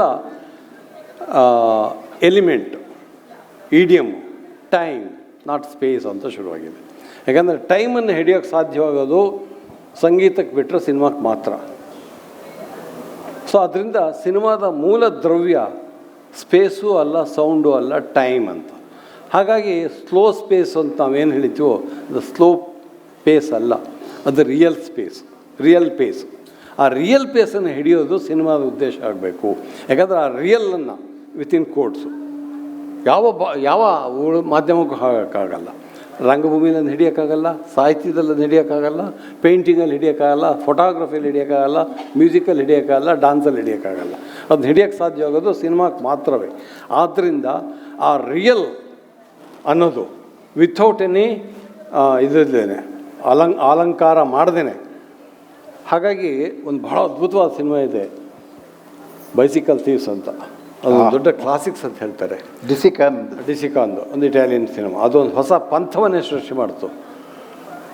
ಒಬ್ಬ ಈಗ 80s ಬಂದಂಥ ಜಗತ್ತಿನಲ್ಲಿ ಬಹಳ ದೊಡ್ಡ ಪ್ರತಿಭೆಯಾಗಿ ಕಾಣಿಸ್ಕೊಂಡಂಥ ಅಬ್ಬಾಸ್ ಕಿರೋಸ್ತಮಿ ಅಂತ ಇರಾನಿಯನ್ ಡೈರೆಕ್ಟರ್ ಹೇಳ್ತಾನೆ, ಅದು ರಿಯಲಿಸ್ಟಿಕ್ ಆಗಿಲ್ಲ. ಯಾಕಂದರೆ ಅಲ್ಲಿ ಮ್ಯೂಸಿಕ್ ಹಾಕಿ ಎಮೋಷನನ್ನು ಉದ್ರೇಕ ಮಾಡ್ತಾನೆ. ಒಂದು ಮಗುವಿನ ಪಾತ್ರವನ್ನು ತಂದು ನಿಮಗೆ ಸೆಂಟಿಮೆಂಟಲ್ ಮಾಡ್ತಾನೆ. ಹಂಗಲ್ಲ, ನಾವು ರಸ್ತೆ ಮೇಲೆ ನಡ್ತಿರೋ ಇದಾದರೆ ನಾವು ಸೆಂಟಿಮೆಂಟಲ್ ಅಲ್ಲ ನಮಗೆ ಬೇಕಾಗಿರೋದು, ಎಮೋಷನಲಿಸಮ್. ಸೆಂಟಿಮೆಂಟಲಿಸಮ್ ಬೇರೆ, ಎಮೋಷನಲಿಸಮ್ ಬೇರೆ. ಆಮೇಲೆ ಹೃದಯ ವಿದ್ರಾವಕ ಆದರೆ ಏನನ್ನೂ ಸಾಧಿಸಲ್ಲ ಅಂತಾನೆ. ಅದು ಆ ಅನುಭವ ನಿಮಗೆ ಚಿಂತನೆಗೆ ದಾರಿ ಮಾಡಿಕೊಡದೇ ಇದ್ದರೆ ಆ ಅನುಭವ ಅಲ್ಲ ಅಂತಾನೆ. ಇದು ನೋಡಿ, ಇದು 80s ನಂತರ ಹುಟ್ಟಿದ ಒಂದು ಹೊಸ ಮೀಮಾಂಸೆ. ಹಾಗಾಗಿ ಸಿನಿಮಾದ ಇದೆಯಲ್ಲ, ಪ್ರತಿ 10 ವರ್ಷ 20 ವರ್ಷದ ಬದಲಾಗ್ತಾ ಇದೆ. ಇಡಿಯಮ್ ಬದಲಾಗ್ತಾ ಇದೆ, ಅದರ ಅಪ್ರೋಚ್ ಟು ಇಟ್ಸ್ ಎಲಿಮೆಂಟ್ ಇಡಿಯಮ್ಗೆ ಬದಲಾಗ್ತಾ ಇದೆ. ಹಾಗಾಗಿ ಅಂಡರ್ಸ್ಟ್ಯಾಂಡಿಂಗ್ ಸಿನಿಮಾ ಅವನು ಆ ಅರ್ಥದಲ್ಲಿ ಹೇಳಿದ್ದು, it's easy to experience a film but difficult to explain it. ಯಾಕಂತಂದರೆ ನಮಗೆ ಅರ್ಥವಾಗಿರಲ್ಲ ಸಿನಿಮಾವನ್ನು. ಆ್ಯಂಡ್ 20ನೇ ಶತಮಾನ ಅಂತ ಒಬ್ಬ ಕ್ರಿಟಿಕ್ ಹೇಳ್ತಾರೆ, 20ನೇ ಶತಮಾನದ ನಿಜವಾದ ಆರ್ಟ್ ಲವರ್ ಯಾರು ಅಂದರೆ ಅನುಭವ ಹೇಗೆ ಹುಟ್ಕೊಳ್ಳುತ್ತೆ ಅಂತ ಅರ್ಥ ಮಾಡ್ಕೋತಲ್ಲ, ಅವನು ನಿಜವಾದ ಆರ್ಟ್ ಲವರ್ ಅಂತಾನೆ. ಅನುಭವ ಅಲ್ಲ. ನಾವು ಸಂಗೀತ ಕಚೇರಿ ನಾವು ಎಲ್ಲ ಹೋಗ್ತಾಯಿತ್ತು, ಕೇಳ್ತಾಯಿತ್ತು. ನಮಗೆ ಸಂಗೀತ ಜ್ಞಾನ ಗೊತ್ತಿಲ್ಲ, ರಾಗ ಅಂದ್ರೂ ಗೊತ್ತಿಲ್ಲ, ತಾಳ ಅಂತ ಗೊತ್ತಿಲ್ಲ, ಸಂಗೀತ ಕೇಳೋಕ್ಕೆ ಚೆನ್ನಾಗಿತ್ತು ಅಂತ ಅವ್ನು ಹೇಳ್ತಾರೆ. ಅದು ಆರ್ಟ್ ಅಪ್ರಿಸಿಯೇಷನ್ನೇ ಅಲ್ಲ ಅದು. ಸೊ ಸಿನಿಮಾದಲ್ಲಿ ಆ ಥರದ ಅವೇರ್ನೆಸ್ ಇದೆ, ಇವತ್ತು ಸಿಕ್ಕಾಪಟ್ಟೆ ಅವೇರ್ನೆಸ್ ಇದೆ. ಹಾಗಾಗಿ ಇವತ್ತಿನ ಸಿನಿಮಾ ಒಂದು ರೀತಿಯಲ್ಲಿ ಕಾಂಪ್ರಹೆಂಡ್ ಮಾಡೋದು ಬಹಳ ಕಷ್ಟ. All that we imagine as light ಎಷ್ಟು ಜನ ನೋಡಿದ್ರೂ ಗೊತ್ತಿಲ್ಲ. ತುಂಬ ಜನಕ್ಕೆ ಆ ಸಿನಿಮಾ ಇಷ್ಟನೇ ಆಗಿಲ್ಲ, ಅದು ಅದಕ್ಕೆ ಟಾಪ್ ಮೋಸ್ಟ್ ಅವಾರ್ಡ್ ಬಂದಿದೆ. ನಿನ್ನೆ ಕೂಡ ಒಂದು ಅವಾರ್ಡ್ ಅನೌನ್ಸ್ ಆಗಿದೆ. ಯಾಕಂದರೆ ಅದು ಬಳಸ್ತಾ ಇರುವ ಇಡಿಯಮ್ಮು, ಬಳಸ್ತಾ ಇರುವ ಫಿಲಾಸಫಿ, ಬಳಸ್ತಾ ಇರುವ ಆರ್ಟ್, ಎಸ್ಥೆಟಿಕ್ಸು ಎಲ್ಲವೂ ಅದರ ಹಿಂದಿನ ಪಾಲಿಟಿಕ್ಸು, ಇವತ್ತಿನ ಪಾಲಿಟಿಕ್ಸ್. ಆ ಥರ ಕಂಪ್ರೈಂಡ್ ಮಾಡ್ಕೊಳ್ಳೋದು. ಇನ್ನೊಂದು ಪ್ರಶ್ನೆ ಇದೆ ಲಾಸ್ಟ್. ಇನ್ನೊಂದು ಪ್ರಶ್ನೆ ಸರ್ ನಮಸ್ತೆ. ಕೊನೆ ಪ್ರಶ್ನೆ. ನನ್ನ ಪ್ರಶ್ನೆ, ಈಗ ಫಿಲ್ಮ್ ಥಿಯರಿಯನ್ನು ಓದಬೇಕಾದ್ರೆ ಹಲವಾರು ಮೂಮೆಂಟ್ಗಳನ್ನು ಓದ್ತೀವಿ ನಾವು. Film Italian neorealism, French expressionism, noir cinema, even the bicycle thieves, ಅದನ್ನು ನೋಡಿ ಸಚಿತ್ ರೇ ಅವರು ಸಿನಿಮಾ ಮಾಡಲಿಕ್ಕೆ ಬರ್ತಾರೆ. So what is really these film movements are, and Indian film movement ಅಂತ ಯಾವುದಾದ್ರೂ ಒಂದು ಮೂಮೆಂಟ್ ಇದೆಯಾ ಅದು ಬಿಟ್ಟು? ಇಂಡಿಯನ್ ಫಿಲ್ಮ್ ಮೂಮೆಂಟು ಬೇಕಾದಷ್ಟಿದೆ. ಏನಾಗಿದೆ ಅಂದರೆ ನಮ್ಗೆ ಆ ಥರದ ಸಿನಿಮಾ ಹಿಸ್ಟ್ರಿಯನ್ನು ಇಲ್ಲಿ ಬರೋದೇ ಇಲ್ಲ. ಇಲ್ಲಿ ಬರೆಯುವಾಗ ನಮ್ಮಲ್ಲಿರೋದು ಸ್ಟ್ಯಾಟಿಸ್ಟಿಕ್ಸ್ ಅಷ್ಟೇ. 36ರಲ್ಲಿ ಇಂಥ ಸಿನಿಮಾ ಬಂತು, 43ರಲ್ಲಿ ಇಂಥ ಸಿನಿಮಾ ಬಂತು.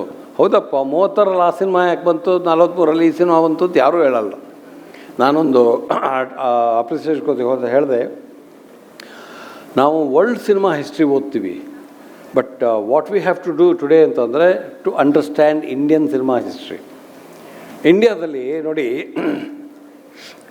ಶಾಂತಾರಾಮ್ ಒಂಥರದ ಮೂಮೆಂಟನ್ನು ಶುರು ಮಾಡಿದರು, DMK ಒಂಥರದ ಮೂಮೆಂಟನ್ನು ಶುರು ಮಾಡ್ತು, ಕೇರಳ ಒಂಥರದ ಇದು ಶುರು ಮಾಡ್ತು, ವೆಸ್ಟ್ ಬೆಂಗಾಲ್ ಒಂಥರ ಶುರು ಮಾಡ್ತು.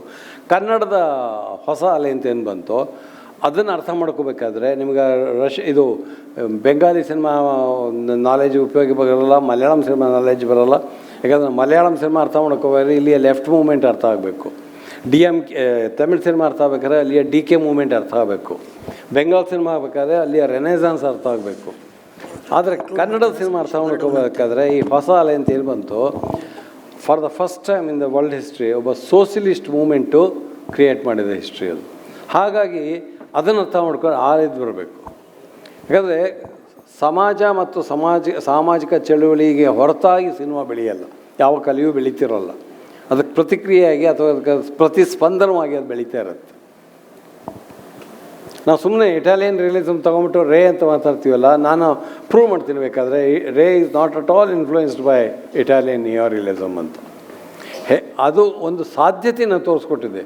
But Ray is inspired by the West Bengal, Bengali renaissance. Correct, ಅವ್ರು ಹೇಳ್ತಾರೆ. ಅವ್ರು ಯಾಕೆ ಹೇಳ್ತಾರೆ ಅಂತಂದರೆ, ಅವರು ಕೆಲವು ಸಲ ಈ ಥರದ ಹೇಳಿಕೆಗಳು ಹೇಳಿದ್ದಾರೆ, ಐ ಆಮ್ ಇನ್ಸ್ಪೈರ್ಡ್ ಬೈ ಅಂತ. ಐ ಲೈಕ್ ದ ಇದು ಮೋಟಿವೇಟೆಡ್ ಕರೆಕ್ಟು. ಬಟ್ ಅದೇ ಮೂಲದ್ರವ್ಯ ಆಗಲ್ಲ ಈ ಸಿನಿಮಾಕ್ಕೆ. ಅವ್ರ ಹಿಂದೆ ಬ್ರಾಹ್ಮೋ ಚಳವಳಿ ಇದೆ, ಅವ್ರ ಹಿಂದೆ ರವೀಂದ್ರನಾಥ್ ಟ್ಯಾಗೋರ್ ಇದ್ದಾರೆ, ಅವ್ರ ಹಿಂದೆ ಬೆಂಗಾಲ್ ಪೇಂಟಿಂಗ್ ಇದು ಟ್ರೆಡಿಷನ್ ಇದೆ. ರೇ ಅವ್ರನ್ನ ಅಷ್ಟು ಸುಲಭವಾಗಿ ನಾವು ಅರ್ಥ ಮಾಡ್ಕೊಳಕ್ಕಾಗಲ್ಲ, ಅಷ್ಟು ಸುಲಭವಾಗಿ ತಳ್ಳು ಹಾಕೋಕ್ಕೂ ಆಗಲ್ಲ. ಫಾರ್ ದಟ್ ಮ್ಯಾಟ್ರ್ ಯಾರನ್ನೂ, ಇವನ್ ಎ ಮೈನರ್ ಫಿಲ್ಮ್ ಮೇಕರ್ನ ಅಂತ ತಳ್ಳೋಕ್ಕಾಗಲ್ಲ. You have to study him very ಭಾಳ ಇದು. ಶಾಂತಾರಾಮ್ ಹಿಂದ್ಗಡೆ ತಿಲಕ್ ಇರ್ತಾರೆ, ಶಾಂತಾರಾಮ್ ಹಿಂದ್ಗಡೆ ನ್ಯಾಷನಲಿಸ್ಟ್ ಮೂಮೆಂಟ್ ಇದೆ. ಅದನ್ನು ಅರ್ಥ ಮಾಡ್ಕೊಂಡು ಮಾತ್ರ ನಾವು ಶಾಂತಾರಾಮ್ ಸಿನಿಮಾ ಅರ್ಥ ಮಾಡ್ಕೊಳಕ್ಕಾಗತ್ತೆ. ಧನ್ಯವಾದಗಳು. ಇಷ್ಟು ಸುದೀರ್ಘವಾಗಿ ಈ ಒಂದು ಚರ್ಚೆಯಲ್ಲಿ ಭಾಗವಹಿಸಿದ್ದಾರೆ. ಅವರು ಮೊನ್ನೆಯಿಂದ ಟ್ರಾವೆಲ್ನಲ್ಲೇ ಇದ್ದಾರೆ. ಸುಮಾರಷ್ಟು ಲೊಕೇಶನ್ಗಳನ್ನ ಅವರು ಮುಂದಿನ ಸಿನಿಮಾಕ್ಕಾಗಿ ಲೊಕೇಶನ್ಗಳ ಹುಡುಕಾಟದಲ್ಲಿ ಆ ಒಂದು ಎಲ್ಲ ಒಂದು ಹುಡುಕಾಟದ ಸಂದರ್ಭದಲ್ಲೂ ಇಲ್ಲಿ ಬಂದರು. ಹೀಗಾಗಿ ನಾನು ಅನಂತ ಧನ್ಯವಾದಗಳನ್ನು ನಮ್ಮ ಭಾರತ್ ಫೌಂಡೇಶನ್ ಪರವಾಗಿ ತಮಗೆ ಅರ್ಪಿಸ್ತೇನೆ. ಚರ್ಚೆಗಳು ನಂಗೆ ಗೊತ್ತಿದೆ, ಗಿರೀಶ್ ಕಾಸರವಳ್ಳಿ ಯಾರೂ ಹಾಗೆ ಹೊರಗಡೆ ಹೋಗ್ಲಿಕ್ಕೆ ಕೊಡಲ್ಲ. ಸುಮಾರು ಅವ್ರ ಜೊತೆ ಮಾತಾಡಲಿಕ್ಕೆ, ಚರ್ಚೆಗೆ ಅವಕಾಶ ಖಂಡಿತವಾಗಿಯೂ ಇದೆ. ಅವರು ವೆನ್ಯೂನಲ್ಲಿ ಇನ್ನೊಂದು ಸ್ವಲ್ಪ ಹೊತ್ತು ಖಂಡಿತವಾಗಿಯೂ ಇರ್ತಾರೆ in and around. So coffee ಕುಡಿತಾ ಸುಮಾರಷ್ಟು ವಿಚಾರಗಳನ್ನು ಚರ್ಚೆಗಳು ಆಗಬಹುದು ಅಂಥೇಳಿ ಈ ಒಂದು ಇಲ್ಲಿವರೆಗೆ ಬಂದಂಥ ಗೋಪಾಲಕೃಷ್ಣ ಪೈ ಅವ್ರಿಗೂ ಮತ್ತು ಗಿರೀಶ್ ಕಾಸರವಳ್ಳಿ ಸರ್ ಅವ್ರಿಗೆ ತಮಗೂ ಅನಂತ ಧನ್ಯವಾದಗಳನ್ನು ನಾನು ಹೇಳಕ್ಕೆ ಇಚ್ಛಪಡ್ತೇನೆ. ನಮಸ್ಕಾರ. Thank you, Mr. Girish Kasravali, and thank you, Mr. Gopalakrishna Pai, for your thought-provoking perspectives and contributions to the Indian cinema and Kannada literature. A special thank you to Mr. Bhardwaj for guiding this session so effectively. ಸಂಘಟಕರ ಪರವಾಗಿ ಶತಾವಧಾನಿ doctor R Ganesh ಅವರನ್ನು ನೆನಪಿನ ಕಾಣಿಕೆಯನ್ನು ನೀಡಬೇಕು ಅಂತೇಳಿ ವೇದಿಕೆಗೆ ಆಹ್ವಾನಿಸ್ತಾ ಇದ್ದೇನೆ. ಶ್ರೀ ಗಿರೀಶ್ ಕಾಸರವಳ್ಳಿ ಹಾಗೂ Shri Gopalakrishna pi ಇವರಿಗೆ.